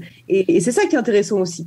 Et c'est pour ça que, comme tu dis, on ne le pardonne pas et on n'a pas de pitié pour lui, en fait, malgré qu'il ait l'air en souffrance, malgré qu'il a l'air complètement solitaire et ses amis lui tournent le dos, tout le monde, finalement, il se retrouve... il inspire presque de la pitié, mais il mérite aussi son sort, quoi. Ouais, complètement. Contrairement à ce que disait un Premier ministre français, hein, expliquer n'est pas pardonner, en fait. Voilà. Et je pense que ce qui se passe là le montre assez bien. D'ailleurs, cet acteur, en tout cas, il y a eu des gros clashs avec Sergio Leone pendant le tournage, parce qu'il était trop shakespearien, comme je disais dans l'épisode précédent, il était trop théâtral au goût de tout le monde. Tout le monde disait qu'il surjouait. Donc, ce que Sergio Leone faisait, c'est qu'il lui faisait faire le plus de prises possible, jusqu'à ce qu'il soit fatigué, et il gardait les prises à la fin, parce qu'il sait qu'au moins, il était trop fatigué pour surjouer, en fait. Voilà. C'est vrai. Une bonne méthode qui fonctionne, hein, effectivement. Donc lui, il se fait appeler l'Indien et il veut braquer la banque d'El Paso. C'est moi ou c'est un Mexicain, encore une fois, ou c'est pas un natif américain, on est d'accord? Non, je crois pas, non. Ouais, parce que ça fait quand même 2 fois que c'est les Mexicains les méchants. En fait, c'est pas dit directement, mais effectivement, bon, il s'appelle l'Indien, donc bon, voilà, C'est pas dit, mais oui, c'est supposé en tout cas. Oui, on imagine un personnage qui serait justement pas très défini et qui serait effectivement, voilà, on va l'appeler l'Indien, hein, ce sera le méchant, comme ça c'est clair. Voilà. Et c'est vrai que là aussi, c'est assez drôle justement parce que voilà le côté, là pour le coup, ce sont dans les westerns italiens, on va pas se battre forcément contre les peuples originaux, on va plutôt se battre entre hommes blancs ou alors latinos. Et c'est vrai que là, pour le coup, c'est vrai de l'avoir appelé l'Indien, on se demande est-ce qu'ils n'ont pas fait ça parce qu'ils savaient pas quoi mettre comme nom, ils ont décidé au dernier moment ou ça sonne bien. Voilà, ou si c'est juste pas très fin, on va dire. Tenez, les voilà, vos $1000. Et de Cavano, vous avez des nouvelles? Il y a une semaine, il paraît qu'il se trouvait à White Rock. Merci. Si la chose peut vous intéresser, il y a quelqu'un d'autre qui se promène dans le coin, en posant la même question. Qui? Un type qui a la détente facile. On l'appelle le manchot. J'avais complètement oublié que ce psychopathe de Klaus Kinski était dans ce film. Voilà, il faut le dire. Si, il y est, ouais. Si vous voulez en apprendre plus sur lui, allez sur sa page Wikipédia, déjà, c'est quelque chose. Mais il y a un docu de Werner Herzog sur leur sur leur carrière en commun qui est particulier, qui s'appelle My Best Fiend, et c'est génial, c'est quelque chose, il faut le voir. Il faut voir Werner Herzog sortir un flingue pour forcer Klaus Kinski à faire une prise. Oui, non, effectivement, je crois que de toutes les relations c'est l'inverse de Clint et Sergio, quoi, en fait. C'est genre. C'est ça. Ouais. De toutes les relations extraordinaires, donc en dehors de l'ordinaire, vraiment, on va retourner à l'étymologie du cinéma. Je crois que Werner Herzog, Klaus Kinski, c'est le truc le plus hallucinant que je connaisse, quoi. C'est magnifique. Il y a un plan que j'aime beaucoup. C'est quand ils sont en train de compter. Quand les mecs sont en train de compter. Et il y a un plan de profil avec les gens qui passent derrière. Tout à fait, ouais. Et j'ai fait un moi. Moi, ça c'est l'Italie, ça. Voilà. Très très beau plan, faut le dire. Plan est magnifique et il y a aussi un autre plan un peu de profil à la toute fin là, de Lee Van Cleef au coucher de soleil. Oui. Qui a son revolver dans les mains et effectivement il y a des tableaux comme ça un petit peu. Le manchot et Mortimer font connaissance en jouant à tir sur le chapeau. Donc il y en a un qui approche les choses de loin et l'autre qui fonce tête baissée, c'est un peu ça leur duo. Il y en a un, c'est le sniper, quoi, en gros. Et dans les bonus du Blu-ray, il y a un historien du cinéma qui s'est occupé d'à peu près tous les bonus du Blu-ray, qui dit que la communauté gay de l'époque aimait beaucoup ce film et la relation entre Lee Van Cleef et Clint Eastwood. Ah d'accord. Oui, il y a quelque chose entre eux c'est clair que ça fait plus penser à que de l'amitié. Ouais. C'est vrai que ça c'est totalement nouveau aussi. Les films de Léon, c'est des films sans femmes. Il y a pour quelques dollars de plus, il y a 2 femmes qui apparaissent. Il y a une femme dans une baignoire et qui ne parle pas ou qui dit juste, je crois qu'il fait un glapissement, on va dire. Oui, elle fait un petit sourire. Et il y a la femme de la taverne qui, pareil, doit dire peut-être 2 mots. Et elles sont toutes les 2 définies du coup par le fait que elles ont du désir pour ces hors-la-loi, mais c'est tout. Il n'y a pas de, après, c'est passionnant le sujet de la représentation des femmes chez Léon, mais pour s'en tenir qu'à ce film, parce que sinon on en parlerait toute la soirée, pour s'en tenir qu'à ce film, c'est vrai que c'est très impressionnant, l'absence totale de femmes, et puis aussi justement de relations amoureuses. C'est intéressant du coup ce que tu dis par rapport à la communauté gay, c'est-à-dire qu'ils sont définis comme n'ayant presque aucune... il y a effectivement la femme du flashback. C'est vrai, qui est très importante quand même. Mais disons que sinon, autrement, les 2 personnages principaux, ils n'ont pas de relation justement avec les femmes. Et ils ont pas Clint Eastwood va même pas regarder la tavernière qui s'intéresse à lui. Et c'est vrai que ça, c'est assez unique, c'est assez nouveau dans le western. Oui, c'est presque, ils ont gommé le romantisme du western jusqu'à ce point-là en fait. C'est-à-dire que voilà, on est dans un western qui n'est plus romantique au sens romanesque, mais qui en plus n'est plus romantique au sens humain. Et je t'avoue que moi, en tant que petit garçon, c'est un truc qui me plaisait énormément parce que c'est un truc qui m'avait toujours gonflé quand j'étais petit, c'était les histoires d'amour dans les films. Et j'adorais. Quand j'ai vu des films sans histoire d'amour, je me suis dit ça c'est le cinéma que j'ai envie de voir. Alors c'est vrai, mais tu vois, par exemple, moi en tant qu'adolescente qui est tombée vraiment sous le charme des films de Léon, bah, c'est vrai que j'ai jamais pu, tu vois, m'identifier à un personnage. Ah bah oui, non, mais ça je comprends, oui, C'est clair. C'est clair. Et donc, on se demande, mais c'est vrai que, du coup, c'est vrai que moi, c'est un petit peu particulier. Après, on est quand même, même si ça se voit pas, on est quand même de nombreuses femmes à aimer les westerns. Mais c'est vrai que, du coup, pour nous retrouver une identification possible, et puis surtout chez Léon, les femmes, elles sont quand même violées, tuées, frappées. Enfin, dès qu'on les voit, c'est pour quelque chose de terrible. C'est vrai que finalement, moi-même, je me suis un peu interrogée sur l'adolescente que j'étais, qui était fan de ces films-là, et finalement où j'étais incapable ou au contraire, en fait, on s'identifie à des personnages qui sont du coup masculins, parce que je pense que comme tout adolescent, comme tout adolescent, tu as envie de t'identifier quand même à quelqu'un. Mais c'est vrai que par contre c'est assez troublant, quoi. C'est vrai, les femmes ne sont pas intéressantes, même si je comprends ce que tu veux dire, hein. L'histoire romantique est pénible, mais le côté aussi, les femmes sont pas intéressantes pour les jeux de garçons, d'amis. C'est des amitiés d'hommes, quoi. C'est des amitiés d'hommes, et c'est vrai que c'est quand même c'est quand même à souligner, quoi. Non, mais c'est intéressant ce que tu dis, parce qu'effectivement, encore une fois, c'était un point de vue de petit garçon, et c'est vrai que mais moi je repenserais à ce que m'avait dit ma fille. Alors c'était pas à propos de ce film-là, mais c'était à propos de Top Gun Maverick. En fait, elle me disait, mais si c'est pour mettre un personnage féminin comme celui-là, autant pas en mettre du tout dans le film, ça me va très bien. En fait, tu vois, il y a ce côté-là, il y a ce côté, effectivement, à un moment donné. Est-ce que c'est justement pas tout simplement comme le souligne Sarah, est-ce que finalement c'est pas un sujet qui l'intéressait, tout simplement faire un personnage féminin, est-ce que c'était un truc qui le gonflait parce qu'il pensait que ça avait pas sa place ou qu'il avait pas envie de le faire là, quand il va faire un personnage féminin dans un western, ça va être il était une fois dans l'Ouest. Donc c'est une femme qui est quand même violée à un moment donné et qui est une prostituée. Bon, d'accord. Qui quand même, donc on est quand même effectivement sur encore des bases. Mais elle va avoir un poids qui est quand même vraiment très très particulier. Et alors moi j'ai toujours interprété ça comme ça, c'est-à-dire que de la même façon que quand Carpenter il met 0 femme dans The Thing, parce qu'en fait Carpenter disait si j'ai pas mis de femme dans The Thing, c'est qu'en fait il s'est posé la question, c'est un film où il y a des personnes qui sont enfermées pendant 6 mois en Antarctique. Si je mets une femme, forcément va y avoir des tensions particulières, va y avoir un rapport particulier, et je sais pas écrire ça. Donc plutôt que de faire n'importe quoi, j'éradique complètement le personnage féminin de mon film. Alors est-ce que c'est ce qu'a voulu faire Léon en se disant le western c'est un truc de mec, et j'ai pas envie de m'emmerder avec un personnage. Voilà, ça peut être, je sais pas, j'ai pas la réponse, mais est-ce que c'est une piste possible? Je ne sais pas. Ce qui est très intéressant avec le personnage de Jill dans Il était une fois dans l'Ouest, c'est que justement il a su, normalement la femme dans le western, les femmes dans les westerns sont toujours soit la prostituée, soit la bonne épouse. Et ça, on va toujours le retrouver. Putain, et la Madonna, quoi. Voilà. Exactement. Et du coup, ce qui était très intelligent, je trouve, avec Jill, c'est qu'elle est les deux. C'est-à-dire qu'à la fois, elle est quand même très maternelle. Elle fait le café, elle apporte de l'eau aux hommes, elle a ce côté très épouse. Et en même temps, c'est effectivement une ancienne prostituée. Et elle est pas là non plus pour vivre une histoire d'amour. Même si, elle y pense quand même. Elle se dit, pour me mettre à l'abri, ce serait quand même pas mal que je finisse avec lui ou lui ou lui.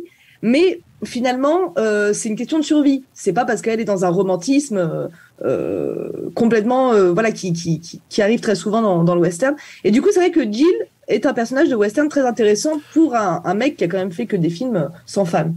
Et d'ailleurs, Jill, en fait, dans Into the West, en fait, si on regarde bien, c'est le seul personnage qui incarne la modernité, en fait. Dans le quatuor central, c'est-à-dire qu'on a Cheyenne à l'harmonica et le personnage de Henry Fonda, et en fait ils incarnent tous des espèces d'archétypes de l'Ouest en train de littéralement mourir, alors qu'elle, effectivement, c'est le personnage à travers lequel la modernité va pouvoir s'exprimer, en fait. Et c'est ce personnage féminin-là qui n'a pas de besoin de rédemption, parce qu'en fait elle a rien à se reprocher, mais qui va être celle qui va réussir finalement à dépasser ce côté de l'Ouest sauvage et violent, quoi. Quel âge a-t-il, je te demande? 1 an et demi, Seigneur. C'est exactement le temps que j'ai passé en prison. Pendant ce temps-là, avec l'argent que tu as touché, tu fondais un foyer. On peut dire par conséquent que ta famille est à moitié la mienne. Et je vais la massacrer.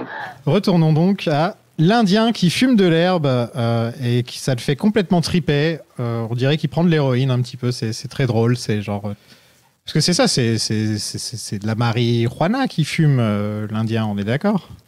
Oui. Ouais. On dirait vraiment que c'est la pire des drogues possibles et que ça le transforme en zombie total. Ça me fait marrer la représentation de cette drogue à cette époque-là, c'est quand même assez drôle, quoi. Bah, il a failli être censuré, Léon, par rapport à ça. Et c'est vrai qu'au premier abord, moi, les premières fois que j'avais vu le film, pour moi, c'était une cigarette. Hein. Elle est verte. Et c'est vrai que, en fait, après, quand j'avais lu quelque part que, du coup, oui, c'était bien de la marijuana, effectivement, tu dis, voilà, c'est pour ça qu'il rentre dans ces espèces de parano, dans ses tripes, etc. Et du coup, c'est vrai que ça fait beaucoup plus sens. Mais j'avoue que moi, au début, j'étais un peu passée à côté, alors que pourtant, c'est quand même un élément important du film. En fait, ça ajoute encore plus de dimension aux méchants, quoi, tout simplement. Ça ajoute une couche, quoi. Sauf que c'est un peu cliché. Regardez, il prend une drogue, donc il est méchant. Mais en même temps, on nous montre le flashback pour nous expliquer que peut-être il y a autre chose. Oui, on peut voir ça effectivement, le même rôle que peut avoir l'alcool ou des choses comme ça, c'est que c'est un moyen de s'abrutir et finalement de oublier, on sait pas, mais en tout cas voilà, c'est un moyen de s'abrutir et finalement de se débarrasser des contraintes et y compris de repenser à ce qu'il a pu faire à cette femme, quoi. C'est des accessoires aussi, c'est-à-dire que on va voir, comme ils ont chacun leur thème musical, ils ont chacun une tenue vestimentaire bien particulière. Et puis par exemple, je crois que El Indio il va boire de la tequila, alors que l'homme sans nom va boire du rhum, Mortimer va boire du whisky. Ce dernier il fume la pipe. L'autre, il fume le cigarillo, l'autre, il fume de la marijuana. Enfin, c'est aussi des accessoires qui permettent de les définir. Finalement, qui fait qu'il y a ces trois personnages, comme on reverra dans Le Bon, la Brute et le Truand, qui ont chacun leurs caractéristiques, et même par ce qu'ils vont consommer, ils sont définis aussi par ça, et du coup, qui en font un petit peu trois portraits de personnages très différents les uns des autres, et qui finalement se retrouvent, qui ont énormément de choses en commun, et tout ça les réunit.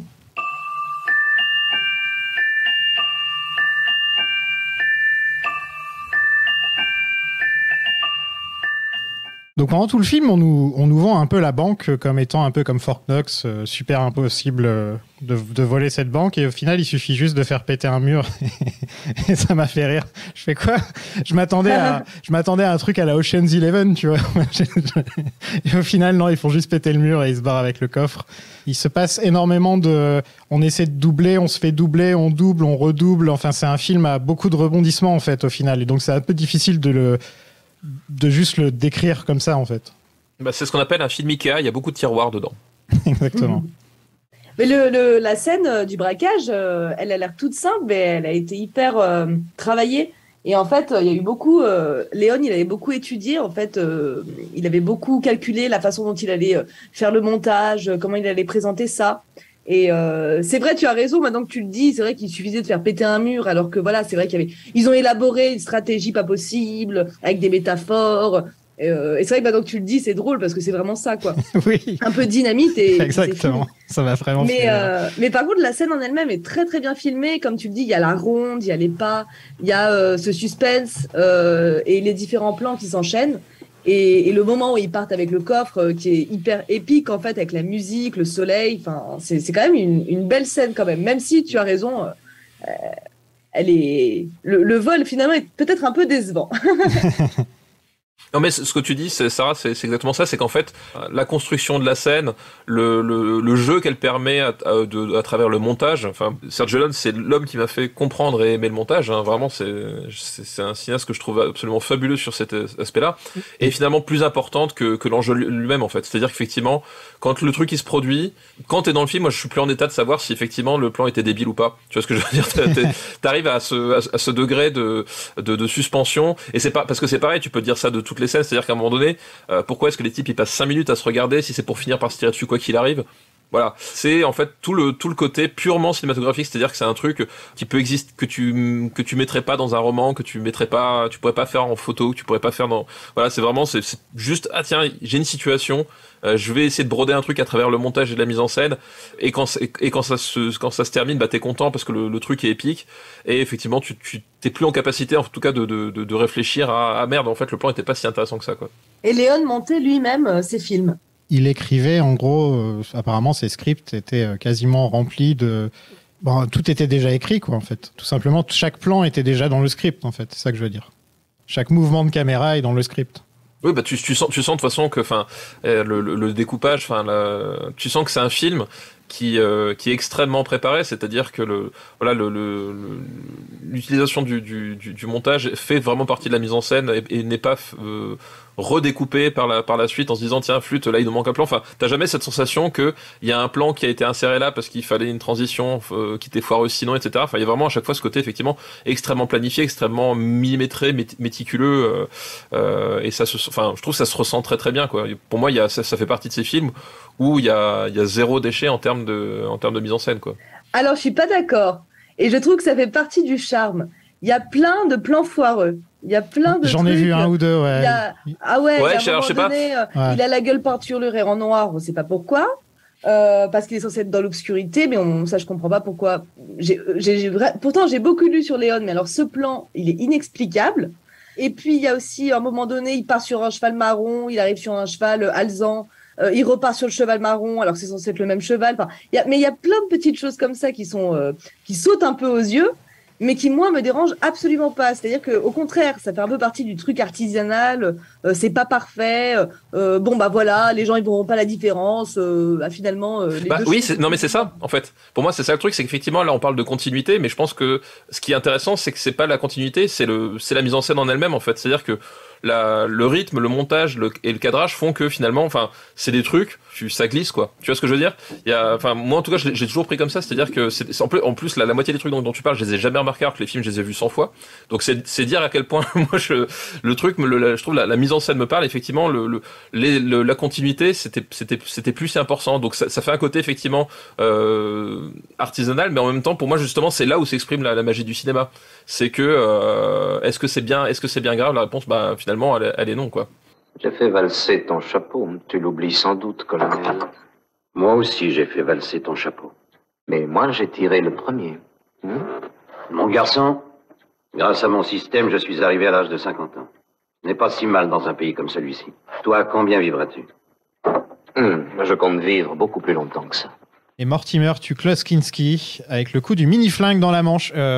C'est la première fois qu'il y a le coup du mini-flingue dans la manche dans un film ou pas?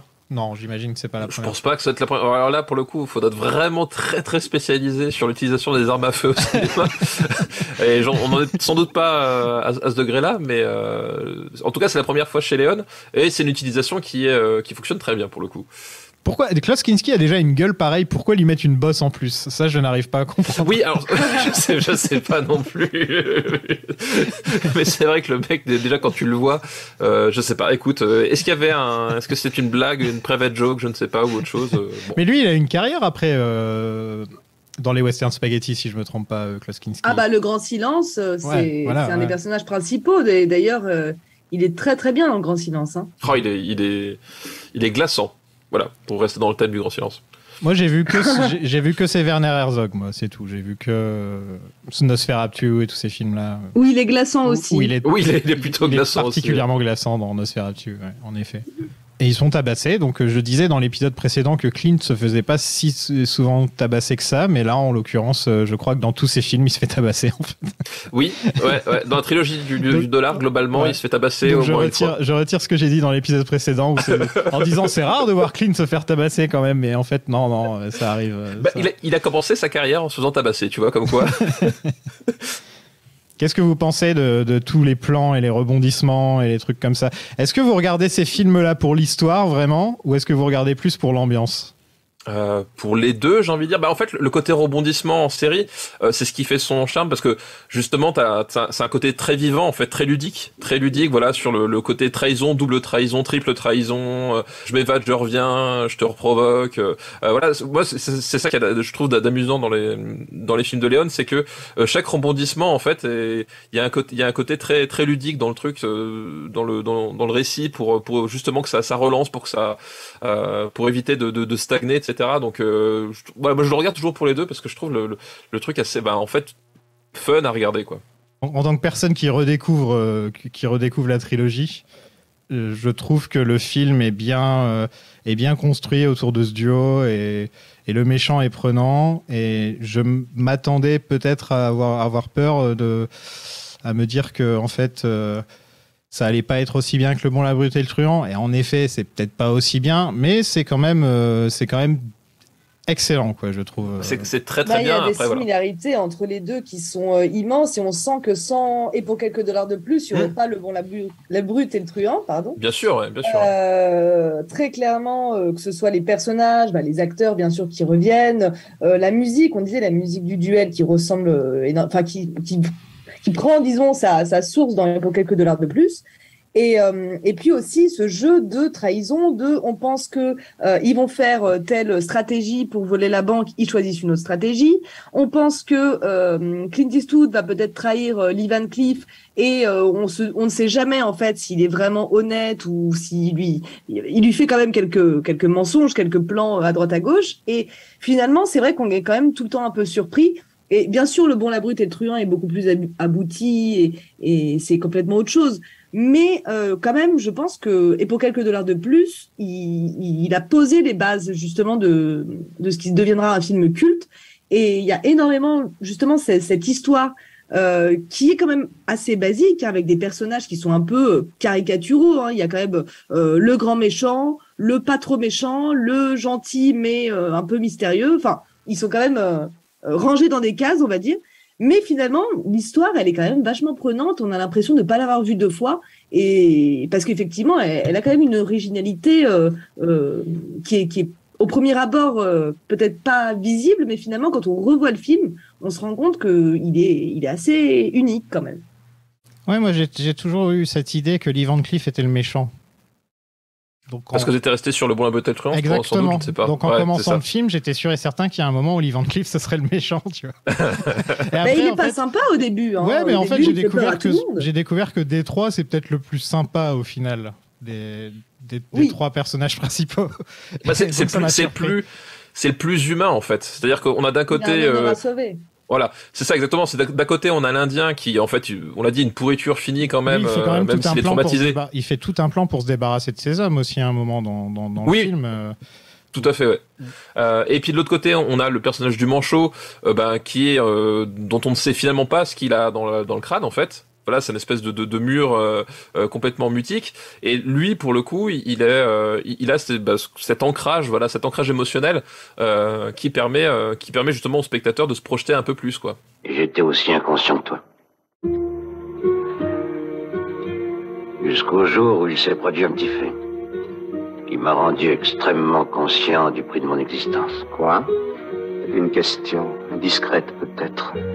Non. J'estime que les questions ne le sont jamais. Ni les réponses, bien souvent. Il y a 46 morts dans ce film. Ah, c'est pas mal. Ouais, quand même. Hein. C'est pas mal. Parce qu'en fait, et en plus, il meurt en tournoyant. C'est magnifique. Oui, c'est vrai. Ils font des triples loups de se piquer à chaque fois. C'est magnifique. C'est quand les 2 personnages principaux, ils se font, les 2 chasseurs de primes, ils se font tout le gang presque à un moment dans le film. Ouais, c'est là je suis allé voir tout de suite, je suis allé sur Google combien il y a de morts dans ce film. Et je me suis dit il doit y avoir une 50aine de morts et je vois 46, je fais bon voilà, ça je suis pas déçu. J'en place une pour le chat qui hurle en passant dans la rue, c'est toujours un classique et j'adore, voilà. Ah oui. Faut qu'on parle aussi de ce village qui est magnifique. Ouais. Vraiment à Almeria, quand tout est les maisons blanches, les femmes qui rentrent vite chez elles en courant. Bon, ça rappelle beaucoup Pour une poignée de dollars d'ailleurs. Et l'arrivée comme ça de Clint dans cet endroit où on entend les cigales. Enfin, là, c'est vraiment, on sent qu'on est vraiment dans une ambiance particulière et qui est quand même très, très, très. Enfin, moi, je trouve très agréable. Quand tu parlais de l'ambiance tout à l'heure, pour moi, ça, c'est une ambiance aussi. On a vu un peu la boue au début du film. À l'arrivée justement voilà, et là on arrive sous ce soleil avec les cigales, les pommes, enfin je veux dire c'est hyper méditerranéen comme moment et du coup je trouve que c'est vraiment, ça a beaucoup de charme quoi. Ouais, complètement, je suis d'accord. On arrive au duel dans un cercle avec la musique de la montre, avec la trompette. C'est là qu'on se dit ça y est, ils ont atteint leur but. Ils sont Sergio Leone et Morricone ne font qu'un. Voilà. Ah ben complètement. Moi j'adore ce duel pour 2 raisons parce que déjà la musique, j'ai déjà évoqué, elle est grandiose, mais surtout j'adore le duel en 2 temps en fait. C'est-à-dire que ça démarre, on est lancé sur un duel pas tout à fait classique, parce que il y a quand même la composante que le colonel Mortimer n'a pas son arme, puisqu'il a été désarmé exprès par l'Indien, et que l'Indien prend une espèce de plaisir sadique à lui lancer dans un duel avec un énorme désavantage, puisqu'il doit quand même se déplacer, ramasser son revolver pour ensuite viser, alors que l'autre il a juste à récupérer son flingue. Et l'enjeu c'est à la fin de la musique, on dégaine et on tire. Et au moment où ça se produit, la musique repart, et là il y a ce plan qui, moi, m'a marqué à vie, ce plan avec donc Mortimer d'un côté, l'Indien de l'autre, et puis la main de Clint Eastwood qui rentre dans le champ avec la montre à gousset pour relancer la musique, et qui là du coup avec l'orchestration complète, c'est-à-dire avec comme tu l'avais dit ça tout à l'heure, tous les instruments qui vont venir s'ajouter à la mélodie du carillon.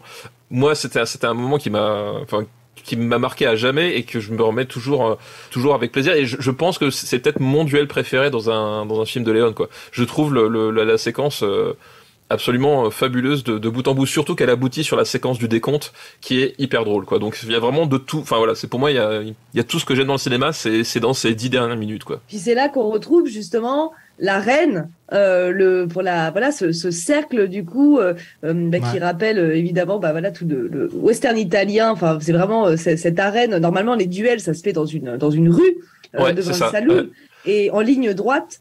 Et puis aussi, c'est des duels qui sont propres, justement, où on se tire pas dans le dos, quoi. Et chez Léon, on va se tirer dans le dos. Et puis, je vais pas te laisser ramasser ton arme. Et il y a tout ce truc aussi oui, ça révolutionne, on va dire, le duel. Il y avait déjà un petit peu pour une poignée de dollars des choses différentes dans le duel. Avec le bouclier, etc. Voilà, c'était quand même assez drôle aussi comme twist, du coup, dans le duel. Totalement. Et c'est vrai que je suis complètement d'accord avec moi. Moi, c'est vrai que c'est une scène qui m'a pris aux tripes, vraiment. Surtout, comme je disais, pas forcément la première fois que j'ai vu le film, ou je l'ai vu comme un film du dimanche soir, mais en revoyant des dizaines, des centaines de fois ce film, moi, j'avais toujours la même émotion quand la montre gousset arrive. Et ça repart, et ils échangent comme ça deux paroles, et genre allez, maintenant c'est parti, tu te souviens des règles du jeu, et du coup on sait quand même, on sait bien qui va gagner, ce qui est pas forcément le cas dans Le Bon, la Brute et le Truand. Alors que là, oui, on sait, ouais. Là, on le sait, mais quand même, on est pris. C'est marrant parce qu'on est quand même dans le suspense, on est quand même vraiment pris dans le truc. Et effectivement, le décor, leur regard, etc. C'est un très très beau. Effectivement, je suis d'accord. Normalement, le duel, le triel, je sais même pas comment on dit, du Bon, la Brute et le Truand, envahit toutes les mémoires de la plupart des gens qui aiment le cinéma. Mais c'est vrai que celui-ci, il est quand même, il a pas à rougir, quoi. Il est assez exceptionnel. Ouais, en fait, je pense que ça vient de la musique, parce que la musique, elle a une portée qui est vraiment particulière pour au moins un des personnages. C'est-à-dire que vraiment en termes d'enjeu, mais même pour les deux personnages en fait, en réalité, cette musique en fait, elle les lie. Elle les lie, et en même temps elle les sépare, c'est-à-dire que elles hantent leur mémoire chacun à leur façon, mais pas pour les mêmes raisons. Et en fait, c'est un truc symbolique, c'est tout bête, mais c'est vraiment très très fort. Et justement, la beauté de la chose, c'est qu'on a ces plans sur Clint Eastwood qui se met en retrait et qui attend en fait. Et vraiment, il y a ce côté. Voilà, ce côté je t'offre ce moment, c'est ton moment à toi. Symboliquement, je trouve ça vraiment très très beau la façon dont c'est utilisé, quoi. Et on peut le mettre en fait parfaitement, ce duel, en parallèle avec celui d'Il était une fois dans l'Ouest, puisque c'est la révélation finale pour le grand méchant par un instrument de musique. Tout à fait, ouais. Qui va comprendre en fait qu'il est finalement que la personne qui le traque depuis le début du film veut se venger, veut venger d'ailleurs un frère ou une sœur. Et finalement, c'est par cette musique-là et au moment de quelques secondes avant la mort qu'il commence à comprendre que y a un enjeu derrière qui n'a rien à voir avec l'argent, avec le pouvoir, et c'est pas juste un chasseur de primes qui vient chercher sa peau, mais qu'il se retrouve en face de quelqu'un qui vient se venger. Et ça aussi, c'est l'histoire de vengeance, quoi, qui. Ouais, non, je suis d'accord. Ouais, c'est effectivement, voilà, il y a ce côté, voilà, ce côté personnel, ce côté, voilà, fort. Et effectivement, moi, c'est pareil. Moi, ma femme, je me souviens la dernière fois qu'on a regardé avec, elle m'a dit, mais arrête d'être aussi stressé. Tu sais comment il se termine ce film. Je peux pas m'en empêcher. C'est plus fort que moi. je suis physiquement cramponné au canapé à chaque fois parce que la mise en scène, la musique, les émotions, quoi. À chaque fois, voilà, c'est comme au premier jour. Le colonel gagne et venge sa sœur. Il laisse l'argent au banchot. Clint a l'air limite déçu de plus avoir de copains avec qui tuer des gens à la fin du film. C'est vrai. Il a l'air un peu tristou, genre on va plus pouvoir travailler ensemble. C'est dommage. Pourtant, il est riche maintenant. Bref. Et il est riche, voilà. Il a eu ce qu'il voulait, mais finalement, ce qu'il cherchait, c'était peut-être pas ce qu'il voulait au départ. Et c'est le colonel qui part vers le soleil. Lui, Clint, c'est ça. Reste. Ouais. Il est assez riche pour s'acheter un nouveau chapeau. On est d'accord que oui, c'est l'image de Lucky Luke. Oui. Lucky Luke s'était inspiré de ça. Ah, je pense, oui. Il y a un personnage qui s'appelle Fil de Fer et qui était basé sur Lee Van Cleef, qui avait le même visage. Ouais, c'est vrai, tout à fait. Voilà. Tout à fait. Je connais mon Lucky Luke. Et c'est vrai que c'est drôle parce que quand on le voit partir comme ça, le soleil se couche et devant lui il y a le désert et tout de suite, non peut-être pas tout de suite, mais quand t'as vu le film 100 fois, tu te dis mais du coup il va dormir où, la nuit va tomber, ça n'a aucun sens. Il y a des auberges qui sont à 2 pas, enfin bon. tu avances un peu 1 heure après, il est dans le froid comme ça. En fait, il est mort de froid, on sait pas, c'est l'épilogue, tu sais, c'est la scène post-générique, il est congelé, il est bouffé par des coyotes. Fin du film. Tu sais, des fois, quand t'as eu ce que tu voulais, tu t'es vengé, qu'est-ce qui te reste ? À part partir vers l'horizon, voilà. Non, justement, c'est terrible, mais c'est ça. Voilà. C'est vraiment. Quel est son but maintenant qu'il a réussi ça, vu qu'on pense que toute sa vie était basée quand même sur cette vengeance, et maintenant, alors il a satisfaction, mais c'est vrai qu'il va vers où ? Et c'est ce qu'on se demande aussi, d'ailleurs pour Clint, quand il part avec son magot. Ok, vous avez réussi, vous avez eu ce que vous vouliez. Mais maintenant, Clint dit qu'il veut ouvrir un ranch. C'est pas non plus une happy end. Enfin, on le ressent pas comme ça, quoi. On le voit pas comme tout est bien qui finit bien, quoi. Voilà, il y a effectivement, quand tu le dis bien, c'est que quand tu y réfléchis 2 secondes, en fait, qu'est-ce qui se passe maintenant ? T'as le côté symbolique, de la catharsis, mais après, il y a une espèce de vide un peu existentiel qui va subsister, de telle façon. C'est comme à la fin du Bon la Bottle Truand, c'est à un moment donné, ok, tu l'as épargné. Mais n'empêche qu'il est quand même attaché les mains dans le dos en plein milieu du désert avec personne à des centaines de kilomètres à la ronde. Est-ce que vraiment il va survivre ? Je suis pas certain non plus, quoi. Quand la musique s'arrêtera, ramasse ton pistolet et essaie de me tuer. Bon, je pense qu'on a déjà la réponse à cette question, mais qu'est-ce que vous avez pensé de ce petit film ? On va commencer avec toi, Sarah. C'est ce que je vous ai dit. Moi, c'est vrai que j'ai une histoire très particulière avec ce film. Donc voilà, c'est vrai qu'au niveau personnel, moi, c'est mon film préféré parce qu'il est de loin, il est clairement pas le meilleur film que j'ai vu. Depuis, j'en ai vu énormément qui le surpassent de loin, mais ça, je m'en fiche un peu. C'est vrai que personnellement, c'est le film qui m'a fait découvrir le cinéma. Après ce film-là, j'ai commencé à regarder des films de Sergio Leone, puis des westerns, puis on va comme ça, de fil en aiguille après le film noir, le nouvel Hollywood, et puis c'est comme ça que ça m'a ouvert la porte en fait. Donc c'est vrai que j'ai une histoire avec ce film qui fait que je suis pas du tout objective et ça restera mon film préféré, on va dire. Et pourtant, je sais qu'il est plein de défauts. Et encore, comme je dis, c'est un peu un film du dimanche soir aujourd'hui. C'est-à-dire que j'irai pas dire à quelqu'un que j'admire énormément, mon film préféré, c'est Et pour quelques dollars de plus. Mais en même temps, justement, le fait que ce soit un peu le film du dimanche soir maintenant fait aussi que, son côté populaire, son côté accessible et un petit peu parfois imparfait, fait que voilà, moi, il reste vraiment pour moi un film très symbolique. Et puis, je pense qu'il y a même un petit peu marqué quand même l'histoire oui, peut-être, je sais pas si du cinéma, mais en tout cas du genre du western. Sans lui, encore une fois, il n'y a pas Le Bon, la Brute et le Truand, il n'y a pas tous les films de Leone qui suivent, et il n'y a peut-être pas Morricone, il n'y a peut-être pas... c'est quand même un film assez symbolique, j'ai peut-être pas d'autres mots. Il n'y a pas Tarantino. Ah bah oui, non, c'est sûr, ouais. Écoute, moi, je pense que vous avez compris aussi, c'est un film que j'adore. Moi, par contre, effectivement, j'ai aucune vergogne à dire que ça fait partie de mes films préférés. Moi, j'ai passé ce stade, tu vois, l'âge fait que je n'ai plus honte de rien. Non, mais c'est un film, que je trouve vraiment extraordinaire parce que la synergie entre la musique, l'image, le rythme, moi j'en reviens à cette idée, mais le découpage et le montage, il y a un truc qui est vraiment magique, c'est-à-dire ça fait partie de ces films qui arrivent à te happer dès la première séquence, dès le premier plan, en fait, et qui te lâche pas jusqu'à la fin. Voilà, je trouve qu'il y a aucun temps mort, il y a tout est à sa place.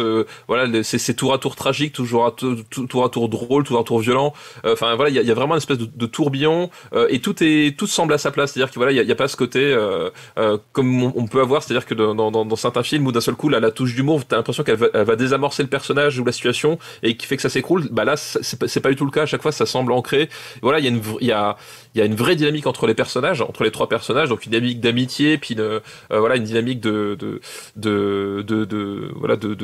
haine qui va se créer. Enfin, voilà, tu passes par toutes les émotions et ça file comme le vent. Voilà, c'est un film qui, moi, je prends un plaisir énorme à le regarder.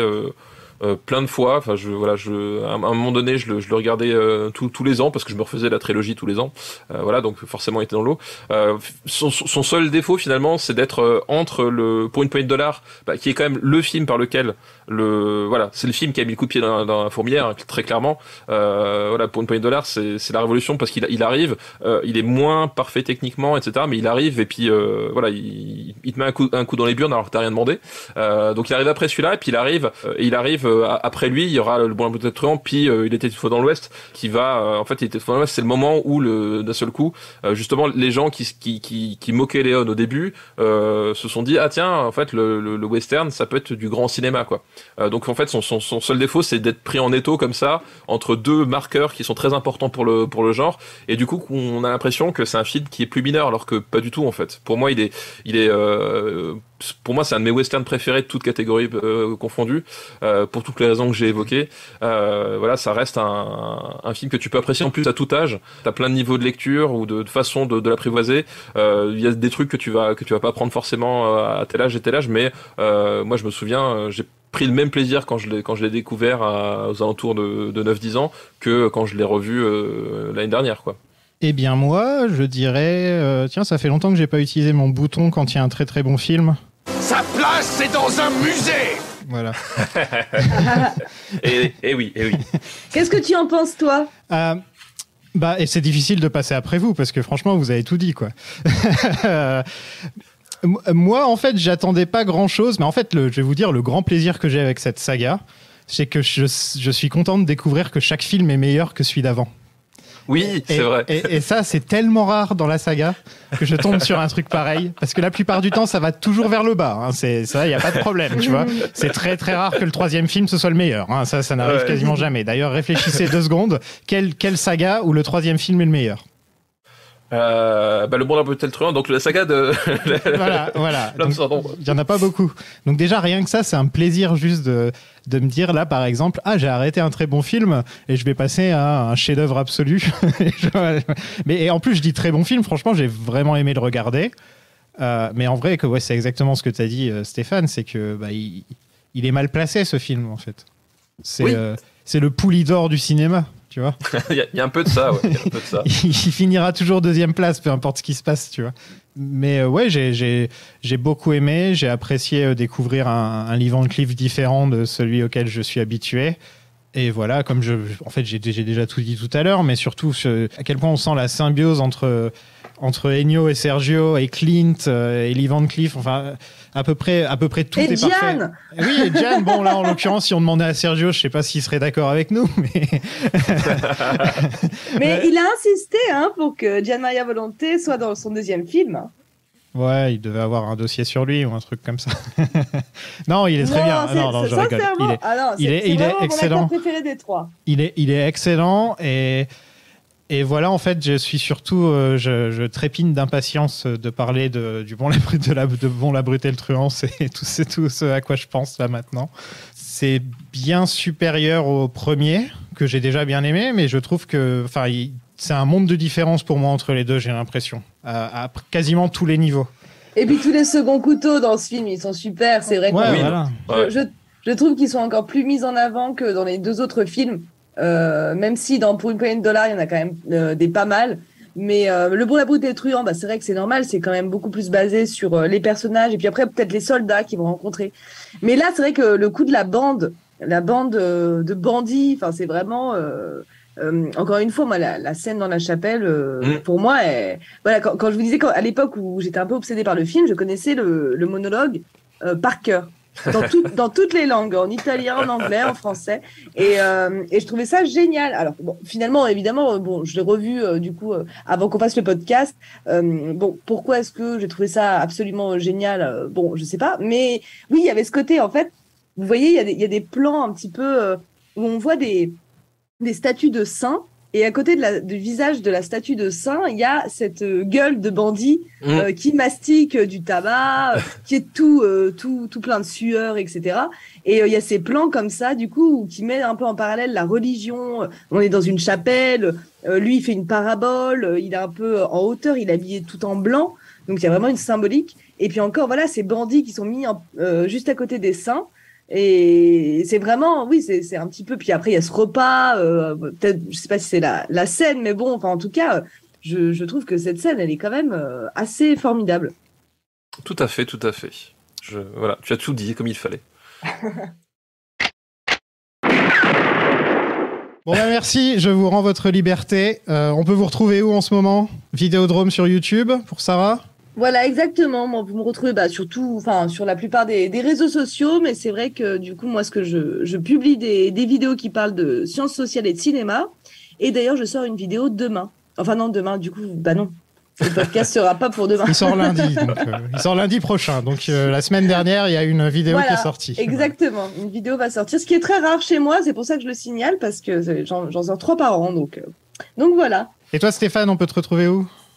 Eh ben, moi, dans les podcasts du Robotic Podcast Universe, donc Super Ciné Battle, After Eight, principalement, là, c'est les 2 plus actifs actuellement. Voilà, le premier qui vous parle, qui n'a ni plus ni moins que l'ambition de classer tous les films de l'histoire du cinéma dans une liste la plus objective et inattaquable possible, puisqu'elle est en marbre, donc de toute façon, on ne pourrait pas la changer. Et voilà, et l'autre qui est plus centré sur l'actualité culturelle au sens large.